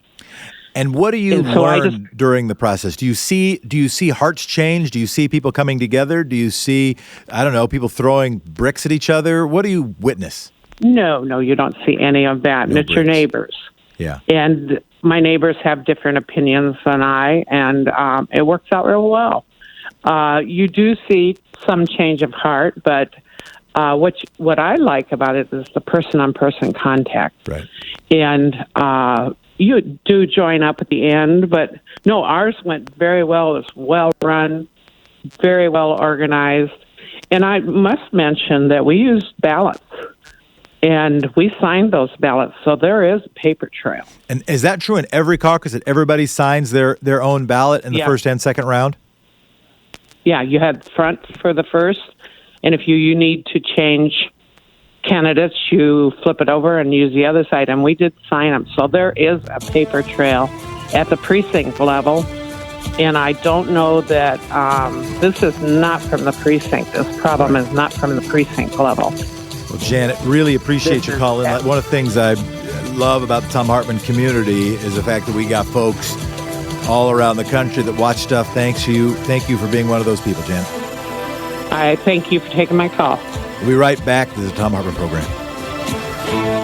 You're listening to the Thom Hartmann Program. Call 202-808-9925. What do we foresee in the State of the Union address tonight?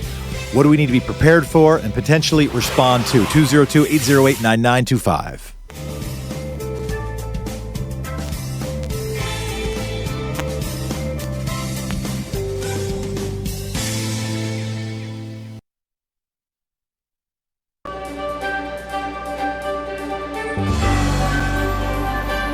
Our book today in the Thom Hartmann Book Club is Animal Kind, Remarkable Discoveries About Animals and Revolutionary Ways to Show Them Compassion by Ingrid Newkirk and Jean Stone.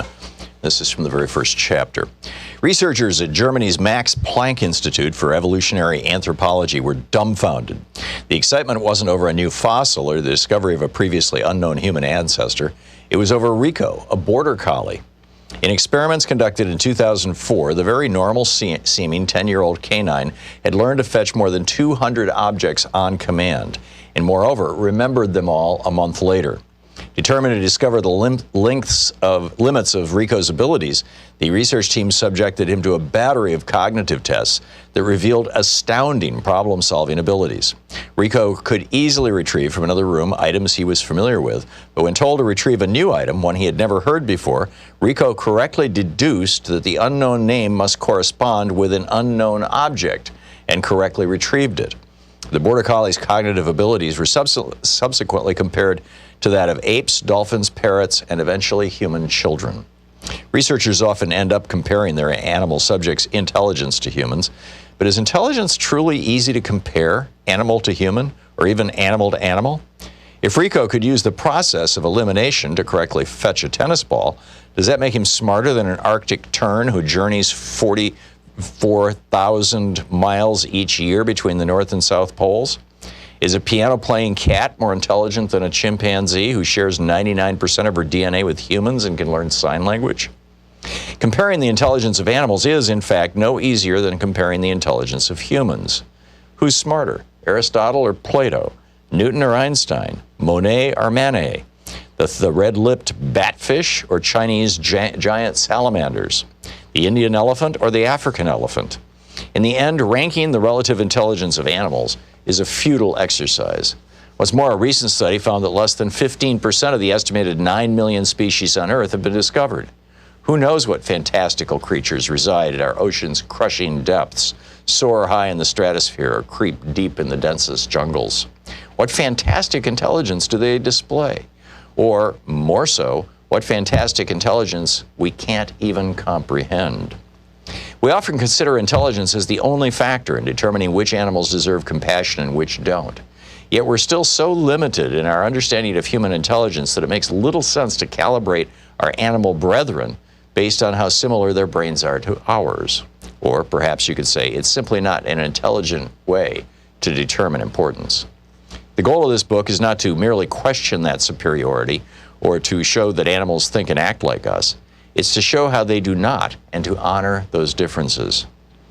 How can anyone compare the mental faculties of a gibbon vaulting through the forest with a giant blue whale singing through the deepest oceans? Different animals excel at different actions. As we'll see in this book, animals think, navigate, communicate, love, and play in extraordinarily unique ways. However, for many years, scientists believed that intelligence was indeed all that mattered when it came to animals, and that intelligence consisted of a continuum with humans at the most developed end.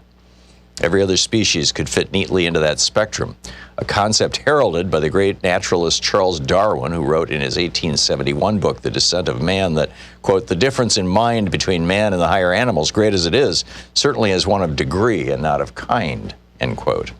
In essence, Darwin meant that because all animals share a common ancestor, they also share the same toolkit of mental abilities, but at different levels. Not a new idea.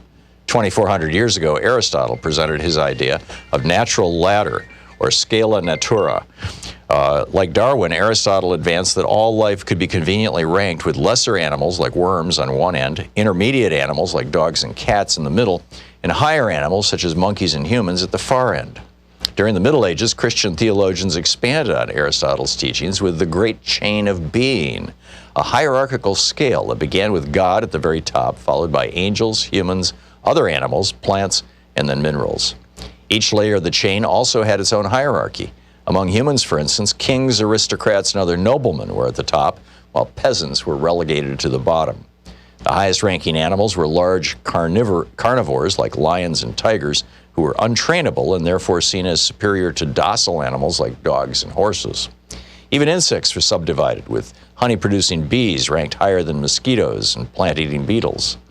Finally, at the very bottom sat snakes, their lowly station, a result of the serpent's deception in the Garden of Eden. Even throughout the 20th century, scientists clung to the notion that animals could be neatly ranked by their human intelligence. Scientists devised increasingly cruel experiments that could serve as universal tests for animal cognition, many of them led by University of Wisconsin-Madison psychologist Harry Harlow. Previously, Harlow was best known for a series of experiments from the 1950s, in which he removed infant rhesus monkeys from their mothers and provided them surrogate mothers made from wire. The traumatized monkeys' desperate attempts to be caressed by their inanimate mothers during times of stress became the basis for research into maternal separation, dependency needs, and social isolations. Many historians cite Harlow as a factor in the rise of subsequent animal liberation movements. Later, Harlow developed experiments called learning sets, which effectively tested how well a subject could learn. For instance, an animal would be presented with two doors, one containing food. The test would be repeated until the animal learned the correct door. Much like Aristotle's Scala Naturae, it continues. Animal Kind is the book by Newkirk and Stone. Hey, my new book, The Hidden History of the War on Voting, Who Stole Your Vote and How to Get It Back, is arriving in bookstores on February 10th. More information is available at all fine bookstores. I cover how the heartbeat of democracy depends on the vote. This book goes into depth on the racist legacy of our vote and the unique struggles of African Americans, women, and Native Americans. In part 2, there's a deep dive into the economic royalist modern war on voting. And part 3 is the solution section, how to get out there and get active. I'm also on the road to the book tour for The Hidden History of Voting. Join me on Monday, February 17th in San Francisco for the Berkeley Arts and Letters series, on Wednesday, February 19th at Town Hall, Seattle, Sunday, February 23rd for the Blue State Ball in Minneapolis, Friday, February 28th at Powell's in Portland, and Sunday, March 1st in Chicago. More information is available at thomhartmann.com. This book is the third in the series after The Hidden History of Guns and the Second Amendment and The Hidden History of the Supreme Court and the Betrayal of America. Want to connect with the show online? You can find the Thom Hartmann Program on Facebook, Twitter, and Instagram. Steve Cohen announced today that he will not attend the State of the Union. The Tennessee representative has refrained from attending prior Trump State of the Union addresses and his inauguration, and he made the following statement: "I have not attended prior Trump State of the Union addresses and won't attend Tuesday nights. I don't believe the president has the character or veracity necessary to address Congress from that august podium and is not worthy of the dignity and respect accorded to his predecessors. The House chamber has hosted the likes of Franklin Roosevelt, Harry Truman, Dwight Eisenhower, John F. Kennedy, Ronald Reagan, Barack Obama. I didn't attend his first State of the Union after he told the country there had been very fine people, describing the right-wing extremist rally in Charlottesville in August of 2017 and featured the Ku Klux Klan and neo-Nazis. That spurred me to introduce articles of impeachment later that year. Last year, he promised to end the AIDS epidemic and cure childhood cancer very shortly. Mexico still hasn't paid for his border wall. At this point, according to the Washington Post, Donald Trump has told more than 16,000 lies. It is clear the president committed the abuse of power and obstruction of Congress for which he was impeached. Senator Lamar Alexander called his conduct inappropriate. I call it illegal and impeachable. When the Senate votes on Wednesday not to convict the president, we will all see the prediction Russian leader Nikita Khrushchev made in 1956, "We will destroy you from within," come to pass. Trump continues to pitch Khrushchev's successor, Vladimir Putin's propaganda, conspiracy canard. Senate Republicans do not want witnesses of the impeachment trial. I will not be a witness to puffery and prevarication flowing while our Constitution and our laws are disrespectfully and dangerously flouted. While I will always respect the office of the president, its current inhabitant demonstrates daily that he does not. Congressman Cohen of Tennessee. What are we waiting for tonight? What should we be prepared for? I have something. And in the third hour, what I want to talk about is, in fact, the argument that is made to re-elect Donald Trump. An argument made concisely in response to the question by Chuck Todd this weekend, posed Lamar Alexander, senator from Tennessee, when he said, well, lower taxes, good economy, conservative judges, some behavior I might not like, weigh that against Bernie Sanders, Elizabeth Warren, pick a president. I want to take that bait, and we'll do that in the third hour. The other question I have for you, dear community, is how should we be treating one another in the run of this primary? What kind of stuff should we be posting on the interwebs? And if we see some kind of stuff, is there any that we should be pushing back on? Should we be self-policing primary communications to say, hey, gang, and I don't just mean the Yang gang, I don't mean primarily them. Be cool. Make your case. Support the candidate you care about. Use your best judgment. Encourage other people to use their best judgment. But is there anything we want to be careful of? Anything you want to be careful of? Anything we should be watching for? I've said the Yang gang a bunch of times. In just a moment, we'll hear from Marvin, who wants to pitch Andrew Yang. But right now, I have already selected Kate from WCPT, Ain't Afraid of Me, Chicago, Illinois, who was an Iowa precinct caucus observer last night. Hello, Kate. Hi. I'd always wanted to go to a caucus, and I went from Chicago, and it was really interesting. And I was kind of laughing when Rachel Maddow said last night, she was defending it, saying that it was a romantic process. I guess it's kind of romantic and quaint, but I come down on a no. So you were there, caucuses. And what did you witness that made you a no, or was it just doesn't matter what you witness, you just think it's not that great an idea? So I was in a small gym. I was in Dubuque in Precinct 6 in a small gym, about 100. I think there were 180 people, and it was mostly elderly people. Fine, and I saw no minorities, obviously. So all white people in the caucus you were in, was all white people. All white people, right? Okay, so that's Iowa mostly. We know that already. Yeah. So obviously, I'm among most people who think that Iowa shouldn't go first because of that. But here's the thing: they did, which one thing I didn't know. It's almost an hour of community. I don't know how to precinct and county business. So they didn't even start their first alignment until almost 5 to 8. I think I looked at my watch. And so if you're elderly, I mean, this is difficult stuff. I drove a 93-year-old man to a different precinct, then doubled back to this precinct, and then I had to get out, go get the man from the other precinct and drive him home and come back, and because I was helping out. And I just, it's tough for old people, and I can't imagine if you were handicapped, but this particular precinct I was at, Precinct 6, went for 2.5 hours. Yeah. And so a lot of it is their precinct and county business. They elect chair people and they do resolutions, county resolutions. And I think that should be a separate night, first of all. Yeah. So I get the community building aspect, but this isn't the most consequential presidential election in our history, maybe. And so it seemed very sloppy to me in that way. We had somebody tweet in that the very sloppiness was one of the advantages.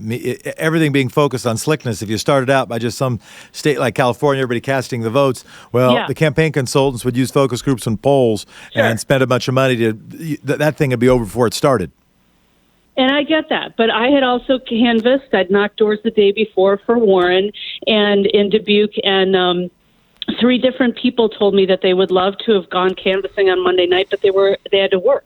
Yeah. One was in light manufacturing, and the other 2 were basically in nursing. One was a RN, and the other was home health care. So it's completely undemocratic for anybody in shift work. So, I mean, we all know that. Thank you so much. And I'll say that you mentioned age, something we know going from the entrance polls. And a lot of the entrance poll information, I'm more interested in the vote cast rather than what people said on their way in. But on the way in, Bernie Sanders had 41% among voters 18 to 29 who came to caucus. For voters age 65 and older, 4%. Biden had stronger support among older voters. Warren, Klobuchar, even Buttigieg, stronger support among older voters. Bernie had 4%. So for many of our ardent Bernie supporters, the caucus is a useful tool. And considering, and one could make an even argument for that 18 to 29-year-old voters are underrepresented in most votes in most primary systems. It might be good that there's one where they might be a little overrepresented, but your point is well taken. Al from Zanesville, Ohio, speak your piece. Hello. One thing that troubles me in this entire process is I don't know if we're marketing dupes. I'm a baby boomer. I've looked back. I voted for McGovern. I look at this and I think, we're all sucked up by this theater. Kennedy pulled it out over Nixon simply on appearances, and at least he had something to back it up. Obama had something to back it up. But so many of these people are judged on their stand-up routine. Trump is great at getting his crowd all fired up. He's a lousy president. Yeah. The Republicans can campaign, but they can't deliver. I mean, I think we have to separate ourselves from all this hype and attention that we see on this process. Yeah, Al, I appreciate the call. Let's take Charles from Denton, Texas. Go ahead, Charles. Hey, how you doing? Doing well. Yeah, I was just seeing what you thought about the delay in the Iowa caucus results and whether or not they were trying anything weird. Well, I say from your question, if you thought they switched up the numbers, I'll give you, and I am known to dally with conspiracies, to be sure. All a conspiracy means is more than one person agreeing to do something bad in secret. It happens all the time. But in this case, I actually think it was just a new app that people were trying to download, having a hard time doing it. It was a new process and then trying to match up those to the numbers. I think it's just human error, frankly, and an app error. You're listening to Thom Hartmann. Visit ThomHartmann.com for audio and video archives. This is the Thom Hartmann Program, 202-808-9925.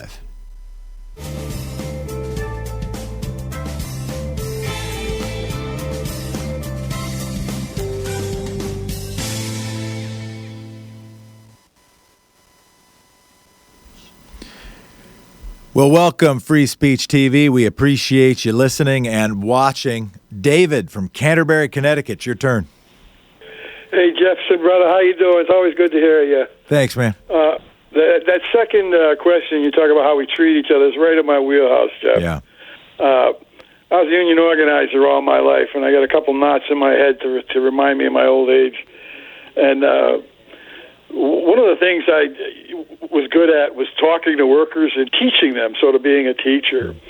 And I think going forward, I mean, I'm a staunch Bernie supporter, so is my wife. But going forward, when we talk to each other, we have to. What I say to people is, the Democratic Party, no matter how you feel about it, is our only vessel.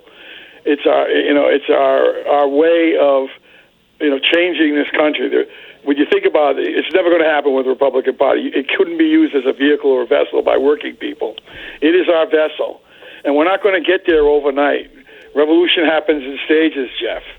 And what I used to always wanted my working folks that I talked to remember was that we can always disagree on strategy, never on principle, but we can disagree on strategy. And I think going forward, we can see now where half the country is progressive, and we're going to change this party, Jeff.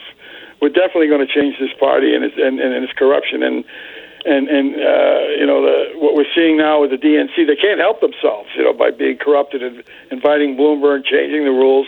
It's disgusting, Jeff. What was your we union? We got to hold on to it. We got to change that stuff. David, what was your union? Jeff. What was your union? I was in the New England Healthcare Employees Union, District 1199, a striking union, a fighting union, and a diverse union. Is that an SEIU affiliate now? Yeah, it is. Okay. Yeah, now we got Mary Kay, what's her name, who's a Biden middle of the road type union leader heading up SEIU, and I totally disagree with her. And I've already put in my call to Washington, to her office. Please, let's not make the same mistake we made the last time. If we take a middle of the roader and we take a Biden, something like that, it's a mistake, Jeff. It's the same mistake we've made for a long, long time. And at the same time, I also appreciate, David, not only appreciate your service, but and your call and your listening, but also about kind of how we treat each other. We can disagree on let's disagree on strategy, but I part of why this is at home for me. Okay, my wife's hero, and I'm not exaggerating. My wife's hero is Hillary Clinton. And she is and my wife's politics on policy are roughly similar to mine, but she makes a compelling case that it matters that this country has never had a woman president. She makes a compelling case. I get that. And I voted for Hillary. Right. No. Pause. Let me say this piece, David, just a sec. Hold on, just one sec. All right. That because I want to hear how you respond to this. All right. The abuse, I'll call it abuse because I've seen it, and that includes by people who've supported me for stuff. The abuse she's received by supporters of actually the candidate I voted for in the primary in 2016 has hurt her so much, has given her such such real pain that that it's lasting. How should we deal with that kind of stuff?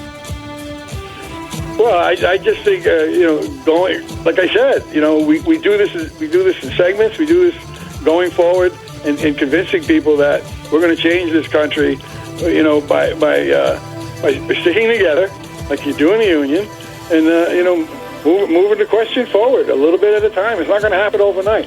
And some of that stuff you're talking about, Jeff, some of it's real, some of it's not. Our free Hartmann Report podcast recaps the show every day. It's available wherever you find great podcasts.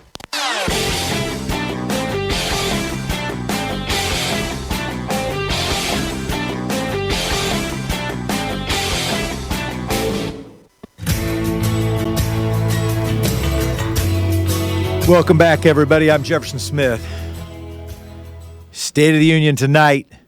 Impeachment in the final throes. Iowa sometime? It's a big day. It's a big week. I'm wearing my big boy pants today. Wearing a coat, wearing a tie. I even put on a vest. Serious stuff. Serious business happening. And we're trying to take some of it seriously. Janaea, I'm hoping I am pronouncing your name correctly. Charlotte, North Carolina. Go ahead. Hey there. Greetings from the Queen City. Hello. What I'm concerned about, and I just want your take on it and also viewers' opinion, I'm concerned about misinformation. And when you were saying consider how do we treat each other, what I don't like is the fact that, like, for instance, with Warren and Sanders, between the media and things like that, they're so quick to pin them against each other. But when you actually have them in front talking, they're very cordial, intellectual, you know what I mean? And they can have a productive conversation. And so back to your question is, what are our thoughts on how we treat each other? How do we prevent misinformation that looks as if we're pitting against each other when we're not? Thank you so much, Janaea, for the question. And to some degree, I think your one answer to part of your question was embedded within it, which is we can watch the behavior of Bernie Sanders and Elizabeth Warren as they interact together. Not only do they not throw bricks, they recognize that they are friends of the good. Aristotle said there are three kinds of friends. There are friends of mutual benefit, favor traders. There are friends of pleasure. And there are friends of the good, people united around some common virtue, some common public interest objective. And the highest form of friendship is a friendship of the good. I think it's the only chance democracy has. I believe one of the great purposes of this program, why it's good that it's a call-in show, that we interact together, that we have and exercise the power of the human voice, is because we are trying to build a set of friendships of the good. I think it's the chance democracy has, and they model that behavior even as they disagree. So I appreciate that. Another, how do we, when there is misinformation, there are a couple moves that I am trying to do, and I am not a tech savant. I am of the generation that was introduced to the internet when I was, young enough to do it in school, but not young enough to do it before school, not young enough to do it in elementary school. So I kind of bridge between. And so I'm not the expert here, but I'm trying to learn stuff. When I see somebody post something, I have family members who are ardent Trump supporters, and they post something. What I try to do is start sometimes with a question saying, do you have a second citation? If I see it that it is a media outlet that is highly questionable, I might introduce that information, often with a link that introduces its question. So it's not all me that's saying it. I try to bring the receipts, as the kids say. And when I would get emails from my deceased uncle, who was a hero of mine, we had different politics. He passed away recently, just the end of last year. Towards the end of his life, and it started before we knew it was the end of his life, he ended up getting and dying from stage 4 pancreatic cancer. It was truly a hero of mine. I spoke over his grave without a microphone, and the headline of my remarks was, "What do we do when our heroes die?" And he would send me stuff that I would describe as misinformation. He would email it to me. But to his credit, he would say, "What do you think about this?" He wouldn't say, "Hey, listen, you socialist crazy, you should, stop supporting people who care about healthcare and the environment." He would send me something. "What do you think about this?" And I would send a response that started out by validating where he was coming from. Not like, not saying, "Oh, we shouldn't care about wealth disparities. We shouldn't care about climate change. We shouldn't care about democracy." But the nugget of his humanity, where he was coming from. And then I would try to offer a view, and I would try to offer facts. The old line is, be soft on the person, be hard on the problem. I think that is the lesson that we can take. That's how I hope we treat one another. Let's be hard on the problem of climate change. Let's be hard on the problem that most of us, including me, are hypocrites on this matter. I drove my Ford F-150 here, but I can vote for a system that would have public transportation better between where I came from and where I go to. Let's be hard on that problem. But I'm not actually going to throw a rock at the Google bus, or at least not at one of the people inside. Let us be hard on the problem of the diminishing middle class. But I don't have to vilify every human being that disagrees with me. I can vilify the idea. Let's be hard on the problem of voting rights. Let's be hard on the problem of racism. I might also be hard on the people of neo-Nazis. But somebody who is not yet fully woke, heck, I'm not yet fully woke. I'm just trying to figure this stuff out. Let's be hard on the problem. Let's try to acknowledge privilege. But that is different from hating people who have some. That is different from being hard on the person. Because as one of our callers said, who was a teacher, you got to teach people. And we now know new data says praise 30% more effective for results. You can improve achievement by 30%, those teachers who praise their students. Love wins. Love wins. We're the movement of love. We're the friends of the good. We're not just here to trade favors. We're not just here for entertainment. We are here because if we are together and trying to make the world better, the world has a darn chance. But we got to build that. We're not going to build that just with anger. We're not going to build that just with vilification. We're going to build that by loving one another. We're going to build it by trying to be a little bit better people. I'm not saying I'm that great a person. I just know that I'm a better person when I'm surrounded by other people who are trying to be better people also. That's why I appreciate all of you. Because you're priceless. Worth a lot. not for sale. We'll be back on Jefferson Smith. This is Thom Show.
Hey, my new book, The Hidden History of the War on Voting, Who Stole Your Vote and How to Get It Back, is arriving in bookstores on February 10th.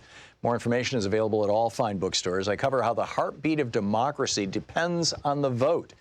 This book goes into depth on the racist legacy of our vote and the unique struggles of African Americans, women, and Native Americans. In part 2, there's a deep dive into the economic royalist modern war on voting. And part 3 is the solution section, how to get out there and get active. I'm also on the road to the book tour for The Hidden History of Voting. Join me on Monday, February 17th in San Francisco for the Berkeley Arts and Letters series, on Wednesday, February 19th at Town Hall, Seattle, Sunday, February 23rd for the Blue State Ball in Minneapolis, Friday, February 28th at Powell's in Portland, and Sunday, March 1st in Chicago. More information is available at thomhartmann.com. This book is the third in the series after The Hidden History of Guns and the Second Amendment and The Hidden History of the Supreme Court and the Betrayal of America.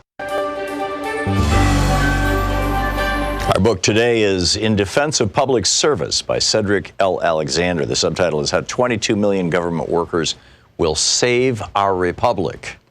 This is from Chapter 1, Civil Servants and Servant Leaders. Unelected public servants are found at all levels of government, federal, state, and local, but the modern model for all is found in the federal employment systems. More specifically, it is in the concept and operation of the federal civil service system, which governs the appointment and tenure of most federal workers. Those who believe that the unelected federal bureaucracy is a deep state covertly dedicated to the overthrow of elected government see the civil service as a fundamentally unconstitutional innovation, a monster of very recent creation. Such demonizing mythology aside, the truth is that the origin of the unelected government is found in the Constitution, under Section 2 of Article 2. The article defines the powers of the executive branch, and the second paragraph of its Section 2 assigns to the President the power to, quote, nominate and by and with the advice and consent of the Senate, to appoint ambassadors, other public ministers and consuls, judges of the Supreme Court, and all other officers of the United States whose appointments are not herein otherwise provided for and which shall be established by law. End quote. Thus, the President has the power to make all appointments not otherwise provided for in the Constitution. These are subject to the Senate's advice and consent unless Congress, by law, vests the appointment of such inferior officers as they may think proper in the President alone, in the courts of law, or in the heads of departments. End quote. In other words, the unelected government, which I have called the fourth branch, is rooted in the Constitution through the powers that it grants either to the President or to Congress. In turn, Congress may grant the President, the courts, or heads of departments the power to hire unelected public servants. In all cases, however, the creation of the unelected government flows from the Constitution, the supreme authority and originating law of the nation. The framers of the Constitution recognized that the elected government of our republic was not in itself sufficient to govern us. It cannot alone get government done. It does not alone possess all the expertise necessary to lead, let alone manage, so vast an enterprise as a nation. If this was true in the late 18th century, it's even truer in the 21st century geopolitical and technological environment that is far more complex. and that therefore requires a cadre of professionals possessing a wide variety of specialized skills, training, education, and experience. The Constitution does not call these appointments and hires a fourth branch, but that is what the federal service and other government workers constitute. De jure, in law, there is no fourth branch of U.S. government, yet it unquestionably exists de facto, in practice, in reality, in fact. Does the fourth branch compete with the three constitutionally established branches? No. It coexists with them as provided for in Section 2 of Article 2 of the Constitution itself. Those three constitutional branches are absolutely necessary to our republic, but they are not sufficient to it, as the framers acknowledged. Moreover, as I've already observed, for most people, most of the time, and in most situations, it is the member of the fourth branch who are, practically speaking, the government. They are the doers. They implement the policies created and interpreted by the three constitutional branches.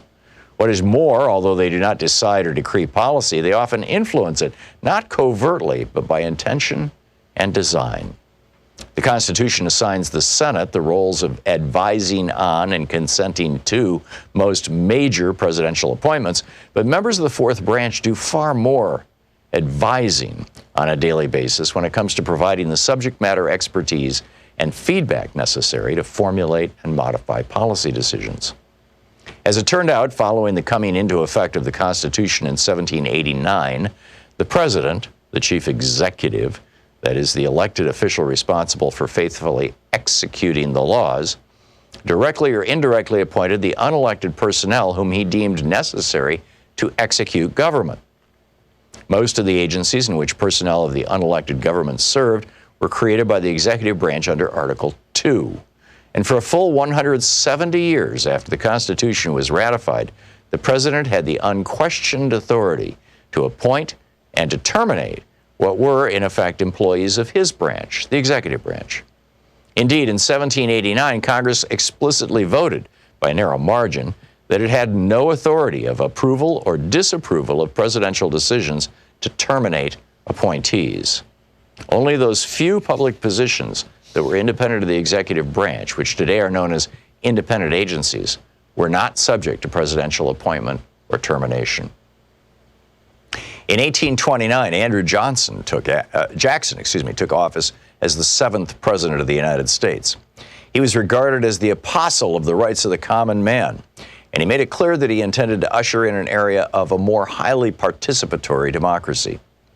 During his 2 terms and under his influence, many states substantially extended the still males-only franchise by dropping property requirements from the ballot, and Johnson waged a mighty battle against the Second Bank of the United States in a successful effort to loosen credit and thereby free up sources for finance. In Defense of Public Service by Cedric Alexander. Want to connect with the show online? You can find the Thom Hartmann Program on Facebook, Twitter, and Instagram.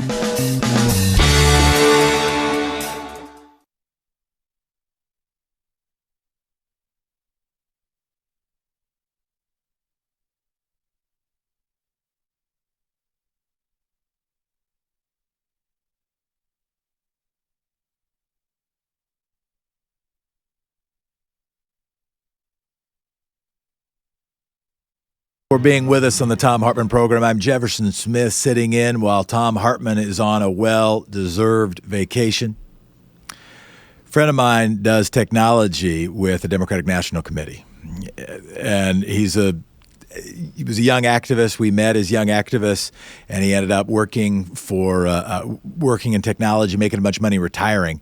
And he's a bottom-up democracy guy. Say, hey, how do we actually try to have a more progressive future? And he decided the job he would take was use his technology skills. He didn't need the money, but use his technology skills to try to build grassroots tools for the Democratic Party. And he came to my house on Sunday. We were watching a football game. The football game's calling the Super Bowl. I'm ashamed of it, but I watch it every year. Actually, I watched the last 5 minutes. I host people to watch it. He was one of them. But he told me when he came, he says, Jeff, I might have to duck out at some point because I'm on call in case anything happens with Iowa. And we said, of course there's nothing going to happen in Iowa. They've been doing this a long time. Everything's going to be easy. It's going to be. sends me a text last night. Says, Jeff, someday I have stories to tell you. And I texted back and said, how about someday is now? How about someday is today? You know what he texted back? Ha ha. Didn't even give me an emoji. Not even any emojis. Just ha ha. No scoop. No story. Just a ha ha. Humph.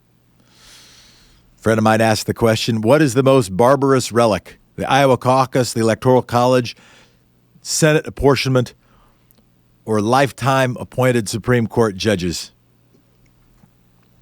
Tonight is the State of the Union. Lots of people won't be watching it. Representative Cohen won't be watching it. Somebody who will be watching it is the U.S. Senator whose decision to block evidence at a trial, turning that trial to nothing more than a hearing, blocking witnesses and blocking documents, and being asked about that in a video that went viral because of the first portion of the video. He made the case for the re-election of the president in the second half. I want to offer a response. Let's play that clip. It's Lamar Alexander talking to Chuck Todd. You've seen it before.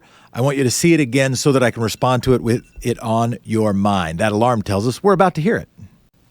Does it wear on you, though, that one of the foundational reasons, ways that the framers wrote the Constitution was almost fear of foreign interference? That's true. So, and here it is. Well, if you hooked up with Ukraine to wage war on the United States, as the first senator from Tennessee did, you could be expelled. But this wasn't that. This was the kind of, what the president should have done was, if he was upset about Joe Biden and his son and what they were doing in Ukraine, he should have called the Attorney General and told him that, and let the Attorney General handle it the way they always handle cases that involve public figures. And why do you think he didn't do that? Maybe he didn't know to do it. This has been a rationale that I've heard from a lot of Republicans. Well, boy, he's still new to this. Well, a lot of people come to At what point, though, is he no longer new to this? Well, the bottom line is not an excuse. He shouldn't have done it. And I said he shouldn't have done it. And now I think it's up to the American people to say, okay, good economy, lower taxes, conservative judges, behavior that I might not like, call to Ukraine, weigh that against Elizabeth Warren or Bernie Sanders, and pick a president. Good economy, lower taxes, conservative judges, some behavior I might not like, weigh that against Bernie Sanders or Elizabeth Warren and pick a president. All right, I have a response. Economic growth that started during Barack Obama's presidency, rescuing an economy from a great recession that Donald Trump has claimed credit for, and then artificially inflated.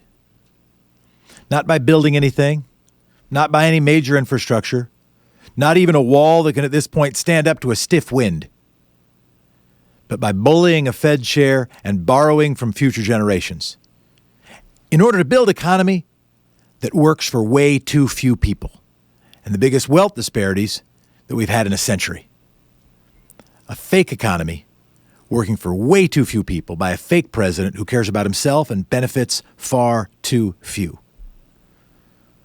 Taxes, jacking up wealth disparities to the biggest levels since before the Great Depression. That didn't generate new innovation. We have slower growth than when Jimmy Carter was president. It was just a giveaway to rich people and big companies and allowing stock buybacks. Did you get a tax cut? To the young people who are listening or who are your friends, are you doing better than your parents did? And as for judges, according to the research done by a friend of mine in Washington, a former bus project guy, and went on to work for Senator Whitehouse, 85% of the judicial appointees are Federalist Society appointees, Federalist Society members. $250 million operation to get those judges appointed and confirmed like nothing this country has ever seen, including clowns who wouldn't represent Alan Dershowitz and the case against him about how much of an idiot he might be. With shared objectives to threaten or eliminate health care for millions of Americans, not by vote, but by judge. To threaten a woman's basic freedom to choose, to take down voting rights, to protect unlimited corporate money in campaigns, including the very secret money that is funding the confirmation of those judges. Quoting Nancy McLean, to put democracy in chains. Behavior I might not like. Praising avowed racists, Ku Klux Klan members, neo-Nazis with swastikas in Charlottesville. Hiding the graft he is committing to the country, sexual assault of multiple women, children in cages. Talking to Vladimir Putin without a record or a witness. Firing the head of the FBI for investigating the Russian link. Laundering money to cover up his affair with a porn actress. Record-setting lying. Helping the Saudis to cover up a murder of a journalist. Basically ending the press briefing so that he can better hide his wrongdoing. And stacking up indictments against his best people. Tax cuts for the rich. Shift of wealth from the middle class to the rich, anti-democracy judges, and immoral behavior of historic proportions. So yeah, weigh that against Elizabeth Warren and Bernie Sanders? Or Buttigieg or Joe Biden or Amy Klobuchar, heck, even Mike Bloomberg? And yeah, let's pick a president. The call-in number is 202-808-9925. Let's go to your calls. Here's Marvin, who wins the Most Patient Listener Award. Marvin from Salinas, who's a member of the Yang Gang. Go ahead, Marvin. Hey, can you hear me? I can. Hey, thanks for taking my call. Yes, I'm a Yang Gang. He's the only candidate that can help me. I get $900 a month. I came down to Ecuador, and I was making $800 a month. And now I get $900. I can live down here for that. Insurance is $70 a month. The only candidate that's going to give me any help is Andrew Yang. $1,000. That'll give me $250 a week. I can live like a king down here. And I can save up the money. Marvin, they're taking us to the break, but thank you, Marvin, for that plug. We'll be right back. Universal basic income, big idea. This is the Thom Hartmann Program. This is the Thom Hartmann Program. The call-in number is 202-808-9925.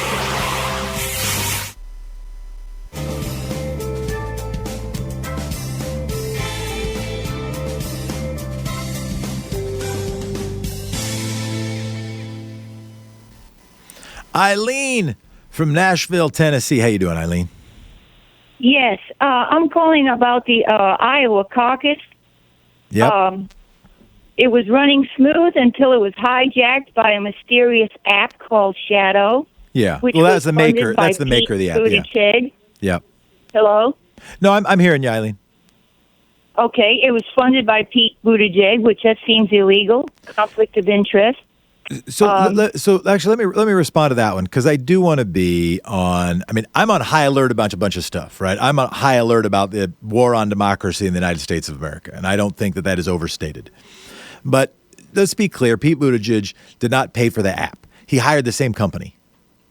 And when you do political operations, there aren't unlimited vendors that sell this kind of stuff, right? Like when Donald Trump hired the same people as Ted Cruz, it wasn't necessarily because Donald Trump and Ted Cruz were best buddies. It's because the networks of operations overlap a bunch. That doesn't mean there's not stuff to watch. But as long as we look at the paper record, as long as we actually get a good count, I don't want to spend all my time being afraid of that. Ivan from Bartlett, Illinois.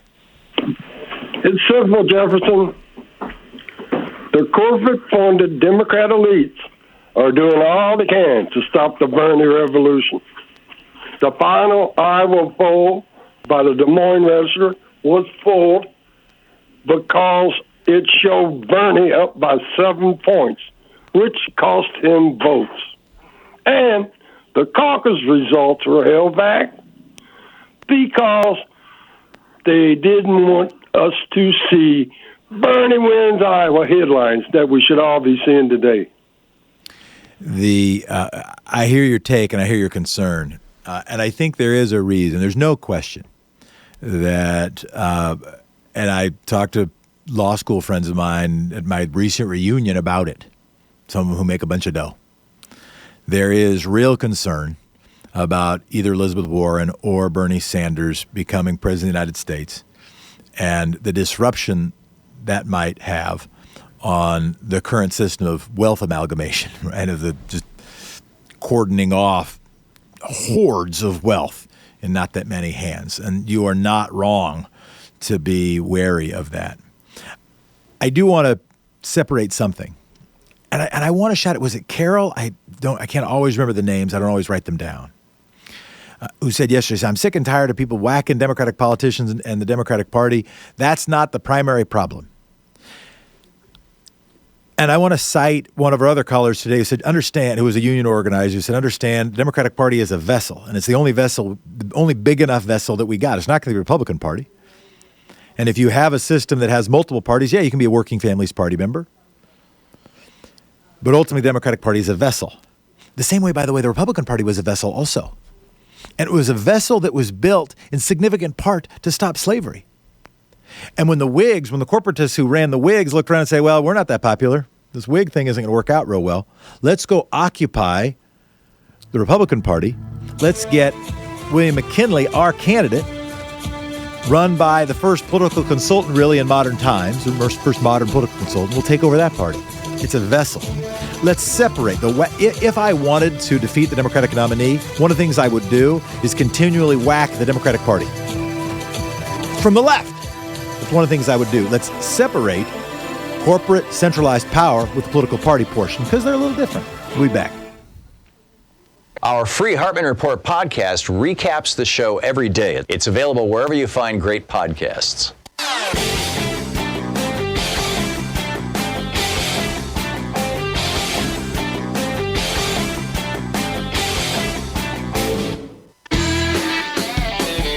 Welcome back, everybody. I have a graphic that I want to show we'll show it during the Free Speech TV portion, but it demonstrates actually, we show it now. Can I just hold it up close to the microphone and everybody on the radio will see it? All right, why don't we show the graphic? And it is an illustration of the shift in wealth disparities. Nate, can you put that up? So if you look at you can go back to me now. Not because I'm so good looking, but I don't know how much we want just graphs up on the screen. If you look at how much wealth disparities have changed over the last 70 years, over the last 50 years, really in particular since the Reagan administration, it is very stark.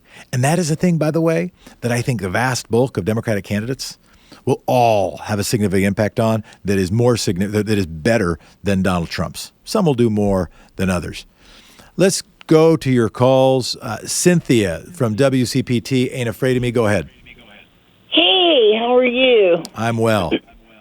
Listen, I really believe that we should do nationally a uniform system that requires just an up or down vote, no caucuses, and really an up or down vote by mail-in ballot for the presidential candidate.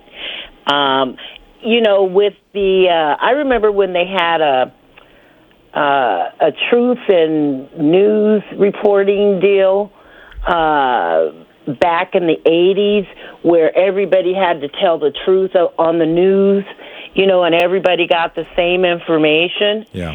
And I really believe if they nationalized everything, that impacts all of us, on a national level, So you think it should be nationalized? You don't like local elections, statewide elections being run state by state? I don't like it being ran, the national elections being ran state by state. I do believe each state should be entitled to run their own state in-house elections. I hear you. But everything that affects us nationally, should be an up or down vote, and that way everybody has an opportunity to have the same information. Yeah. And then thank you very much. Finish your thoughts, Cynthia. Go ahead. Oh, well, each state can spin their own in-house stuff if they want. Yeah, do their own in-state stuff. I hear you. Phil from Minneapolis, go ahead. Hi, I have a solution to people's dislike of the caucus system. Okay. Here is a solution. They should move the caucuses to the weekends, either Saturday or Sunday. They can vote on that in their state and decide which day they want to have the caucus. It would resolve some of the challenges, yeah. There should be free child care. Yeah. There should be excellent training for all the convening staff so they know what they're supposed to do and be able to do it properly and smoothly and efficiently. Yeah, one of the things my wife pointed out was the Warren campaign, and she consistently makes the case of how much it matters, and I do think, by the way, it really matters. When I go to the Thai restaurant right by my office, and I see the composite of all the presidents of the United States, I am ashamed that it's just a sea of white dudes. And then Barack Obama. And I'm ashamed that we've never had a woman president. I'm ashamed of it. She is, and I don't think she is ashamed. I think she's just angry and disagrees with it and thinks it's the wrong call. But apparently Elizabeth Warren did offer free child care. And see, there's the example of representation of when somebody from lived experience realizes what it takes. But I appreciate those thoughts, Phil, in Minneapolis. When is Minnesota vote? I should know this by heart, but I forget. We have our caucuses later this month. All right. Well, Phil, thank you very much for calling. Dawn from Minneapolis, another Minnesota friend. Go ahead. You betcha. So, yeah, we'll caucus. I've always caucused. It's almost like a paper ballot, though.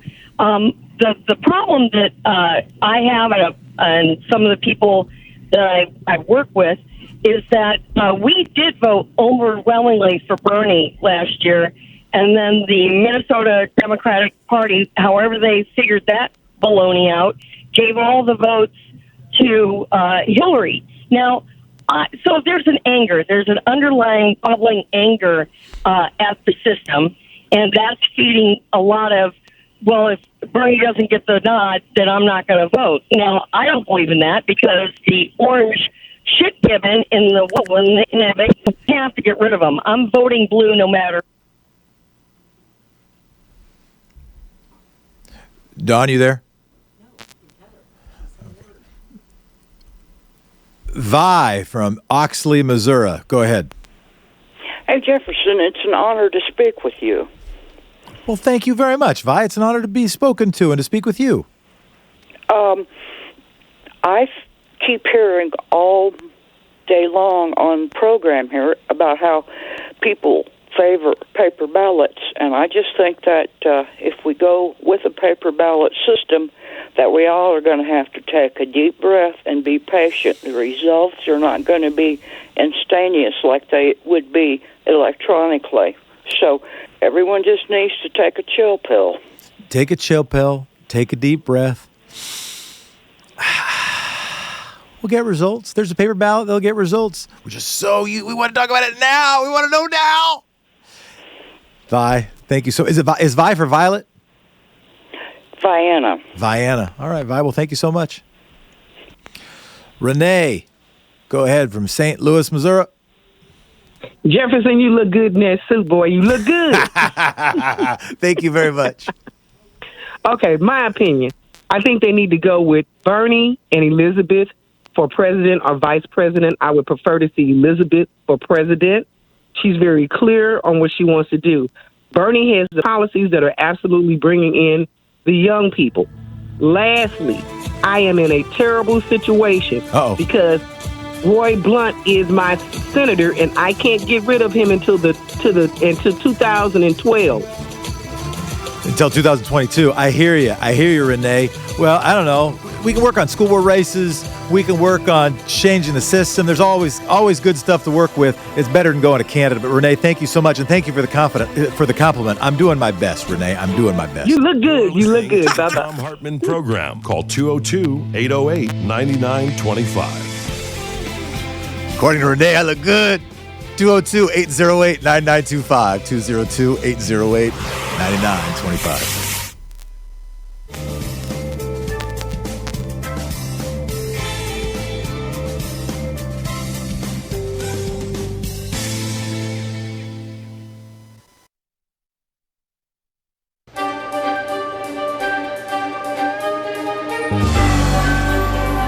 Our book today in the Thom Hartmann Book Club is Proof of Conspiracy, How Trump's International Collusion is Threatening American Democracy by Seth Abramson. This is from the introduction. In late 2015, after Donald Trump has formally announced his candidacy for president, a geopolitical conspiracy emerges overseas, whose key participants are the leaders of Russia, Israel, Saudi Arabia, the United Arab Emirates, Bahrain, and Egypt. These 6 men decide that Trump is the antidote to their ills. For Russia, U.S. sanctions. For Israel, the lack of Arab allies. For Saudi Arabia, the United Arab Emirates, Bahrain, and Egypt, perceived threats emanating from Iran. The conspirators commit themselves to doing whatever is necessary to ensure that Donald Trump is elected. Trump's presidential campaign is aware of and benefits from this conspiracy both before and after the 2016 election. On March 19, 2018, British journalist David Hurst, the former chief foreign leader writer for The Guardian, publishes the most important report of his career. Hurst, at one time the Moscow bureau chief at The Guardian, is now editor-in-chief of his own publishing venture, a London-based Middle East watchdog called the Middle East Eye. In the spring of 2018, he reports the existence of a years-long, continent-spanning conspiracy that will eventually envelop the President of the United States. The Red Sea Conspiracy. This book denominates the conspiracy Hurst uncovers as the Red Sea Conspiracy for the simple reason that it is hatched on a yacht in the middle of the Red Sea, a seawater inlet of the Indian Ocean bordered by, among other countries, Saudi Arabia and Egypt. One imagines that in his many years as a correspondent and commentator for The Scotsman, The Huffington Post, Al Jazeera, El Arabi, Al Jaid, TRT World, which is Turkish, Masr al-Aghan, Egypt, and The Guardian, Hurst never thought he'd stumble on a story as far-reaching in its implications as the Red Sea Conspiracy. But he did, and what he found could change the course of history. This book chronicles the events around the globe that preceded and followed the fall 2015 origin of the conspiracy, with a special focus on how the conspiracy prompted Donald Trump and his aides, allies, and associates to covertly collude with 6 countries, both before and after the 2016 presidential election: Russia, Saudi Arabia, the United Arab Emirates, Israel, Bahrain, and Egypt.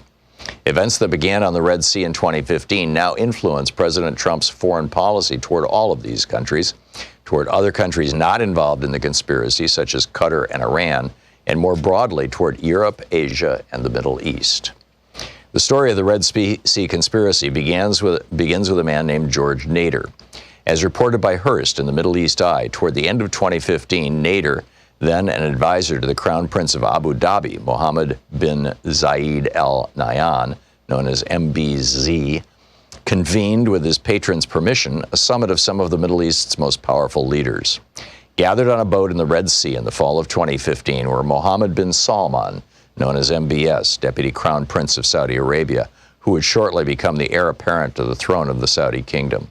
MZB himself, by 2015 the de facto ruler of the United Arab Emirates. Abdel Fattah el-Sisi, the president of Egypt. Prince Salman bin Hamad, the Crown Prince of Bahrain. And King Abdullah II of Jordan. Nader, the improbable maestro of these rulers' clandestine get-together, intended the plan he posed to the men to include the nation of Libya, but no representative from that nation attended the gathering. Of the leaders aboard the yacht, 2, MBS and MBZ, are already close. According to a New Yorker interview with Richard A. Clarke, a counterterrorism advisor to Presidents Barack Obama and George W. Bush, MBS and MBZ, quote, talk on the phone all day to each other, end quote. The Red Sea meeting, although technically convened by Nader, is a means for MBZ to advance ambitions that he and MBS have designed together. The two Sunni Arab leaders' intention, Hearst records, is to remake the Middle East with the covert assistance of a highly placed American politician. They intend to do this by first renaming and reconstituting the membership of the 6-member Gulf Cooperation Council, the GCC, which in 2015 comprises Saudi Arabia, the United Arab Emirates, Bahrain, Kuwait, Oman, and Qatar, while reorienting to its regional ambitions and global alliances.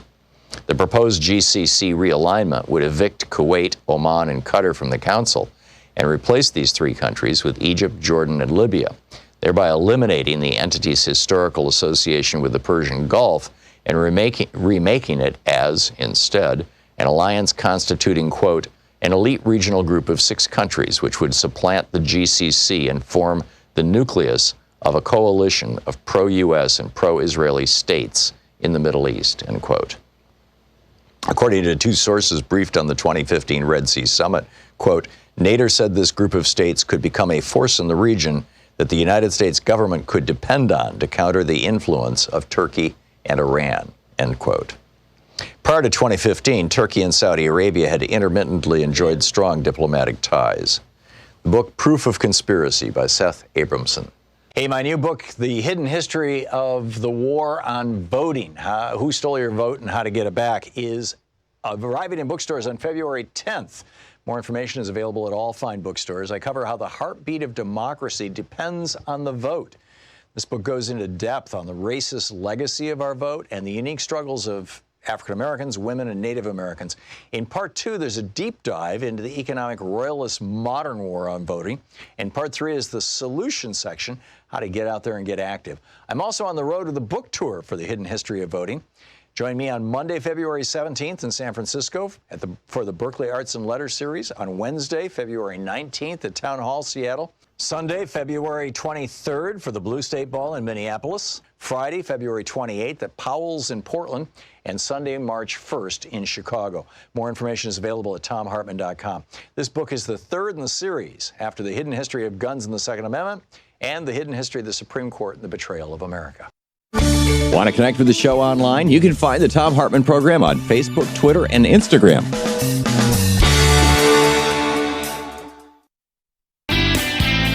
Welcome back, everybody. Pretty soon it's going to be the big finish. I want to say thanks, everybody, for participating and including some of the comments we've been receiving online and, should I say, offline. Really want to say thanks to Jennifer, who was listening yesterday, who made the case for Bernie Sanders' viability, made a powerful case for it, and then used an article as evidence, the recording of Donald Trump saying in 2016 that Bernie Sanders was the candidate he didn't want to run against.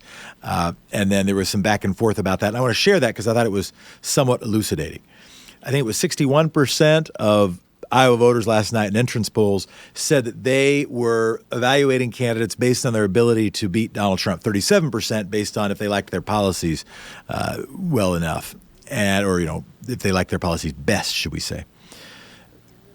The case for Bernie Sanders' viability is a strong one. He has built a historically strong grassroots movement, unseen, untold. I mean, Howard Dean initiated some of this. Barack Obama carried it forward, and Bernie Sanders has gone further in just massive online donation support. He makes the case for wealth disparities and disrupting oligarchy maybe better than anybody has made in 50 years. There is another case as well. I just want to offer both sides. Not both sides with Charlottesville racists on one side, to be clear, just with different analyses of viability. In 2016, it's pretty apparent Trump was a change candidate. He was trying to change from Obama. Change isn't the word he used. In fact, change was Obama's word. But that's what he was saying. He wanted to mix stuff up. And so was Bernie. Both of them used arguments of the system is rigged. Middle America is getting hosed by bad trade deals. Even both saying Wall Street is hosing you. Those arguments definitely overlapped. It's also fair to say that Trump stole lines from Bernie Sanders.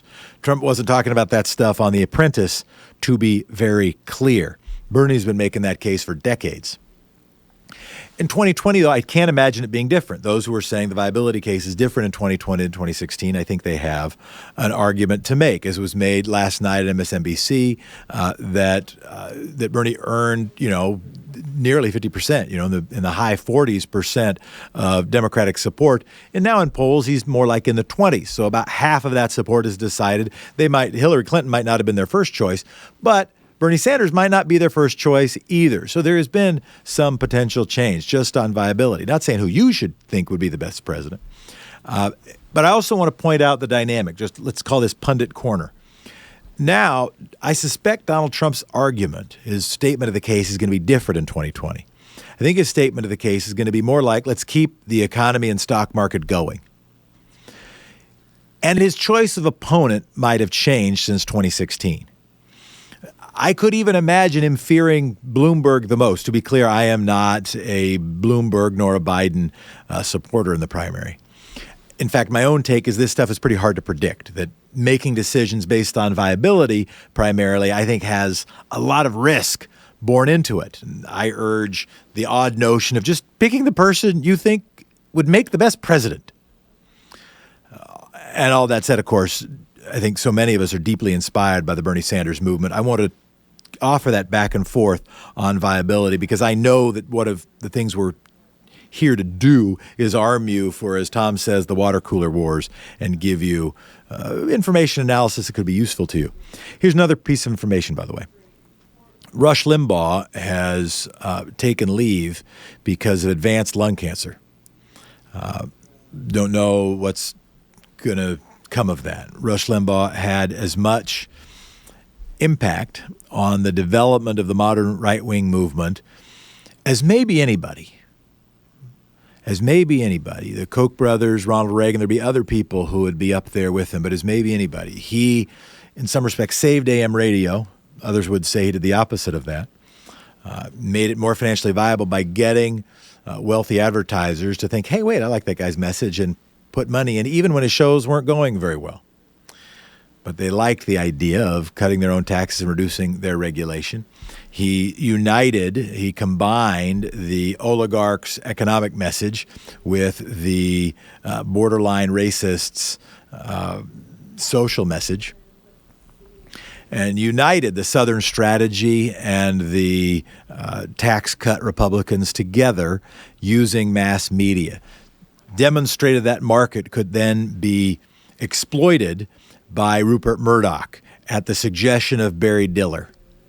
And they made Fox News, which has become the most powerful propaganda machine this country has ever seen.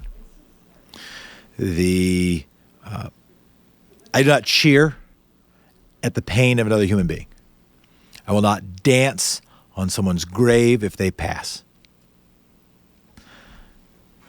I will, however, also mourn the life of Rush Limbaugh. Let's take your calls. Brian from Davenport, Iowa. Hello, Jefferson. Thanks for taking my call. Thanks for calling. Hey, I'm just calling because I caucused last night in Davenport, Iowa, and I just want to bring some points up. On as far as the caucus, I'd say no. And even though I've done it now 3 times since living in Iowa, I would say no. We need to go to a primary, a mail-in vote. Would probably be better. Because we had to have people, and when a couple of young couples came in, and they were like, well, we just came here to vote. And I said, well, it's going to be a process, and they didn't realize how long it was going to take, and then they had to leave. Yeah. They had to leave. One had to leave because they had to go home to their kids. And then we noticed a lot of people being at this grade school. Of course, it wasn't a big parking lot. A lot of people came in, were trying to find a place to park. They left. So our numbers were up from the last time. We were at around 151 total, and the last time was around 100. Who won yours? What were the top 3, if you recall? Actually, we had it was 3-way tie, and so it was Biden with 2 delegates, Bernie with 2 delegates, Klobuchar with 2 delegates, and Pete with 1. We had 7 delegates. So, and that's how it turned out there. So, the 2 that were not viable was Elizabeth Warren and Tom Steyer. And so, so then those we voters each went gave elsewhere. a speech. Yeah, we each gave a minute speech, and then we went over and talked to them a little bit. But there was some older people that were getting, because my wife and we got there around 6, and to help set up, she was for Amy, and I was doing it for Biden and stuff. And long story short is that we got there before 6, and I didn't get home till 9:30. No, it's a long commitment, and not everybody can put in that commitment. Your point is well taken. Mark from Seattle, speak your piece. Hey, how's it going? Thank you for taking my call. I appreciate everything you do on the radio. Thanks, man. I'd just like to say I watched all the speeches last night. They're quite good. And another thing, I agree with the last caller. A primary is a way to go to get the overall vote. I mean, you can't get a statistic the way you do something like a caucus. Yeah, which speech moved you the most, or how would you maybe even rank them if that's a fair question? Well, I think I don't like ranking because I see the enthusiasm. I thought Mayor Pete did a great job. Yeah. I thought Bernie did a job, and Warren did a better job than she's done before. Yeah. Someone must she's worked on herself. She looks better. And Biden, he was okay. He definitely needs a little work. I mean, just talking wise. But I thought they all did good. I thought Mayor Pete did the best job. His crowd was really enthusiastic. Yep. But I think the primary, they need just to go to a primary, and that's overall fair for everyone, I think. I mean, I appreciate the grassroots effort, everybody, but if it comes down to it, if Bernie does win the nomination, I will vote for him. I'm not like these other people that turn their back on the Democratic Party. Yeah. I will never turn my back on them like they're turning their back on them now. Yeah. Another thing, I think Bernie ought to take Mayor Pete and let him be his vice president. Interesting. Because both of them together, I see how they vote. Young people vote for Mayor Pete. Young people are voting for Bernie. Mayor Pete gets older people to vote. Bernie doesn't get that many older people. I think it's a good combo. Go America. And I'll never give up my guns in America for a tyrannical government that's there now. Thank you very much for taking my call. The Nothing Party will speak. Thanks, Mark. Kirsten from Boulder. Hi, yes, thanks for having me. I just wanted to speak to the issue of poverty, and I think a couple callers ago had said, I got 800 and now I'm getting 900, and I'm a social worker. I've seen a lot of how poverty affects society, and I kind of believe that the right is more of a one-issue platform. You're talking about issues with fear, and I think you can talk about keeping the economy the way it is. You're going to lose what you have, and pulling yourself up by your bootstraps. When we judge each other, it's hard to vote in favor of each other. Thanks, Kirsten. Appreciate the call. Listen to Thom Hartmann Program. We'll be back with the finish after this. You're listening to Thom Hartmann. Visit thomhartmann.com for audio and video archives. We'll try to fit in a speed round 202-808-9925, 202-808-9925. I'm Jeff. This is Tom Show.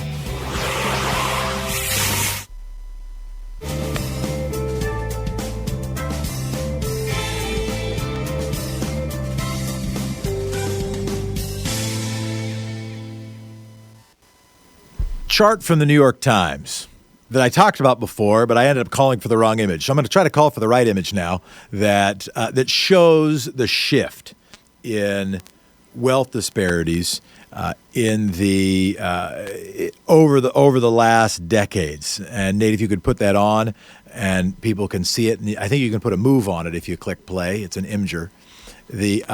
And you can see as it changes, and it changes tracking somewhat with presidential and congressional votes. But as you see it move, it is a relatively inexorable, they're back and forths, during the Clinton White House, during the Obama White House, changed a little bit. But look now, look at where we are now.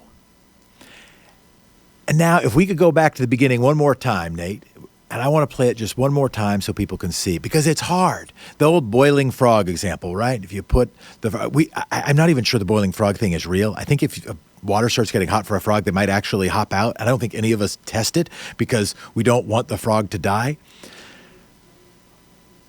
But as we move through our lives, it's hard to see this change. It's hard to see how much the middle class has been depleted. It's hard to see how much that the wealthy gated community is separated from the other community. It's hard to see what's happened with housing values in dense urban areas versus housing values in other parts of America. It's hard to see how wealth that is not distributed anywhere close to fairly among racial lines or among sex and gender lines is distributed. Seeing this graph in its motion, and hat tips to the New York Times for putting it together, hopefully helps us see it. This is the thing, by the way. This is the thing that Donald Trump can't sufficiently answer. I mean, he'll give some response. It might add up to a 16,000th and first lie. But anytime I get in a discussion with conservative friends of mine, and I say, well, what should we do about wealth disparities? It is, to use a term on purpose, a trump card. The answer will end up having to be something like either, education. Okay, look at the graph. Nate, if we can play the graph one more time, put it on sort of a loop. Or they'll say, eventually, someone will say, well, it doesn't matter. As long as the bottom is doing okay, I don't care how much of a difference there is between the bottom and the top, but read your spirit level. Read your Richard Wilkinson. Watch your Richard Wilkinson TED Talk. We know that wealth disparities matter. They increase stress. They increase heart disease. They increase civil unrest. They make life worse. They lower life expectancies. That being a wealthier country, once you are a relatively wealthy country, being a wealthier country doesn't make you a better country, doesn't improve any measurable. But growing wealth disparities make things worse. Fairer country make things better. Alcoholism rates, suicide rates, social mobility, ability to get from the bottom to the top. If there's too much of a difference between the bottom and the top, it's way too hard to climb that ladder. The American dream is way too hard to realize. Thank you for playing that graph. That was the one that I'd hoped to show you before, and now we have. And thank you very much for the team for doing that. We'll be back in just a moment. You're listening to the Thom Hartmann Program. And some of you are watching it.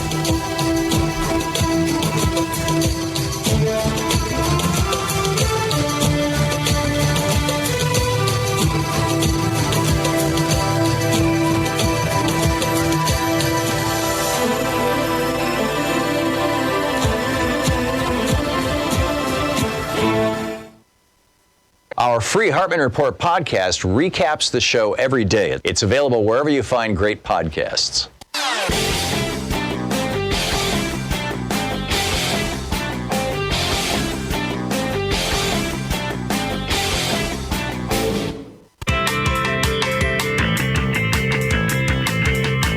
We'll take time for a speed round. The call-in number is 202-808-9925. We'll finish with that speed round. I'm Jefferson Smith sitting in for Thom Hartmann. Chris from Stuyvesant, legendary neighborhood. Go ahead, Chris. Jefferson, thank you so much for everything you do. Caller from Free Speech TV. I'll do this as quickly as possible. I would like to maybe pick from column A, column B. If we could, instead of using our brilliant minds, our brilliant, stable, genius minds to create a disastrous app like this, what if we could have used them to innovate, which I thought were some of the pro arguments on the no side, but I'm definitely pro voting yes. How about we do a multi-state, rotating state instead of a single state? Addressing the issue for the handicapped people, obviously, I think should be number one. And the other one is, again, the wealth inequality and the people who have to work. Why can we not make this into a 3-day national holiday? Let's do it nationally for the main vote, too, but especially with this kind of a caucus, a civics thing. Let's give up, name one of these, I don't want to say stupid, but these inappropriate buy a mattress president days. Let's sacrifice on the altar of liberty, say, for voting for a 3-day holiday instead of buying a discount mattress and apply it that way. I would really like to thank you for bringing up Mr. Cullen's points, and I think that actually swayed me towards the positive column. Chris, thank you so much for calling in, and also want to say, heck yes, plug. I still remember when I was in law school reading an article in Atlantic, pretty sure it was Atlantic, about moving voting to Veterans Day. It wouldn't have to be Veterans Day, but you could find one of these mattress holidays, one of these sort of white sale holidays. And by the way, maybe not an accident that it sounds kind of racist to say white sale, because when you limit voting, it particularly limits people who don't have historic privilege. So yeah, heck yes, appreciate it. John from Garden City, New York, go ahead. Yeah, hi. Thanks for having me on. Can you hear me okay? I can. Go ahead, John. Okay. Listen, I just have a few things to say about last night, which is really, I think, a critical juncture in modern-day democracy and the whole crossing of technology and people's desires for the will of what they want. And from what I understand, the Iowa caucus representatives, all the district managers, were ready to disclose the tally until it was made public that the Bernie Sanders campaign had their own proprietary application just for their own campaign purposes to kind of keep everything in check, to make sure that there weren't any so-called shenanigans or dirty things going on. And then when they started... Go finish your thought, but we're in speed round.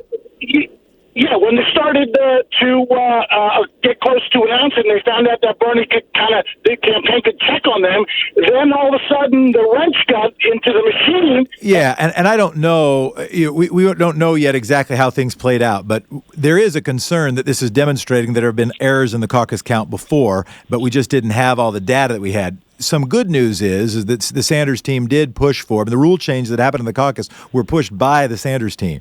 There is now a paper record to check this stuff. They had records before. There is now a paper record, and we'll wait for that. Joe, Free Speech TV, Cupertino, California. Mr. Smith, thank you very much for taking my call. You do look sharp today.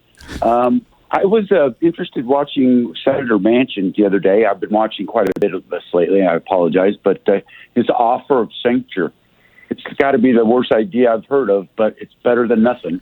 Yeah, let's go into this State of the Union with Mr. Trump, if you will, gloating. I think if we could get our people to call their senators and maybe think this could be done before the State of the Union, if not at least before this gets out of hand. I appreciate the call, and I appreciate the question about censure. It's one of the topics I wanted to cover briefly. Joe Manchin, conservative Democrat from West Virginia, has proposed censure. The good news for him and the good news for like Doug Jones in Alabama is that they're in a tough spot. If they vote to impeach the president, it'd be pretty hard for them to win re-election. And I know folks would rather have ardently progressive Democrats in Senate seats. Hard to get that in West Virginia. Probably impossible to get that in Alabama. And if you want a 51-vote majority in the U.S. Senate, Doug Jones' seat matters.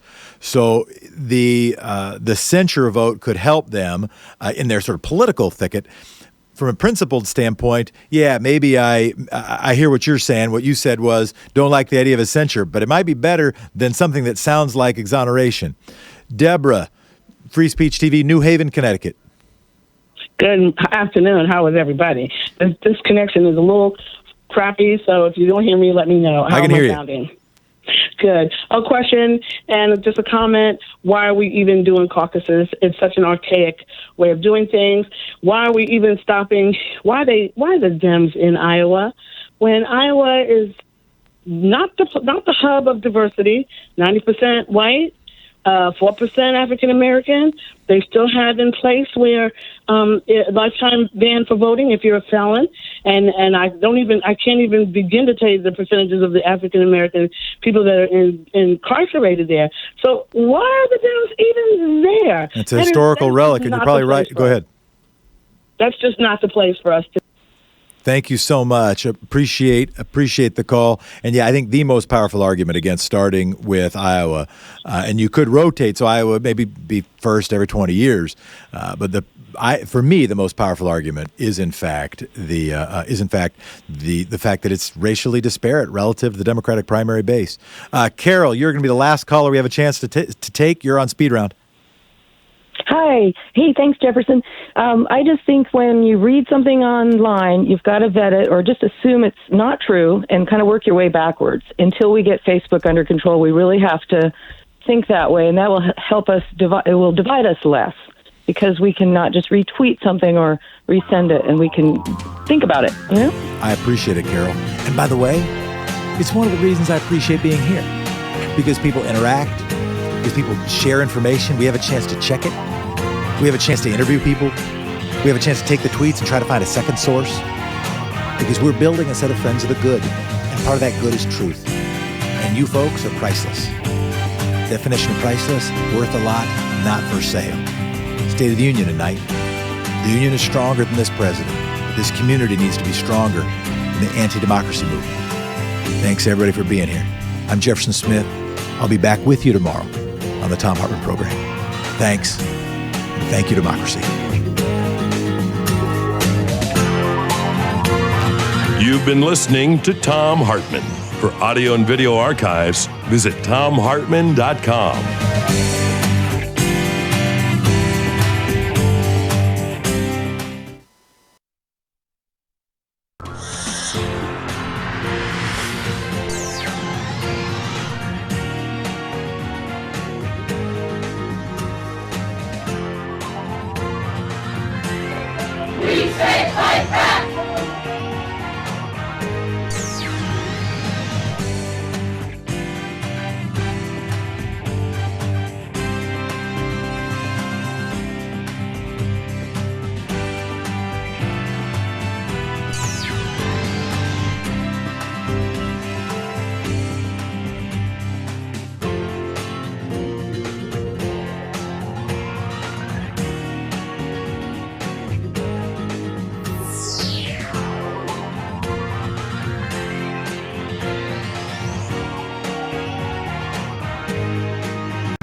Book on the Thom Hartmann Book Report today, or Book Club today.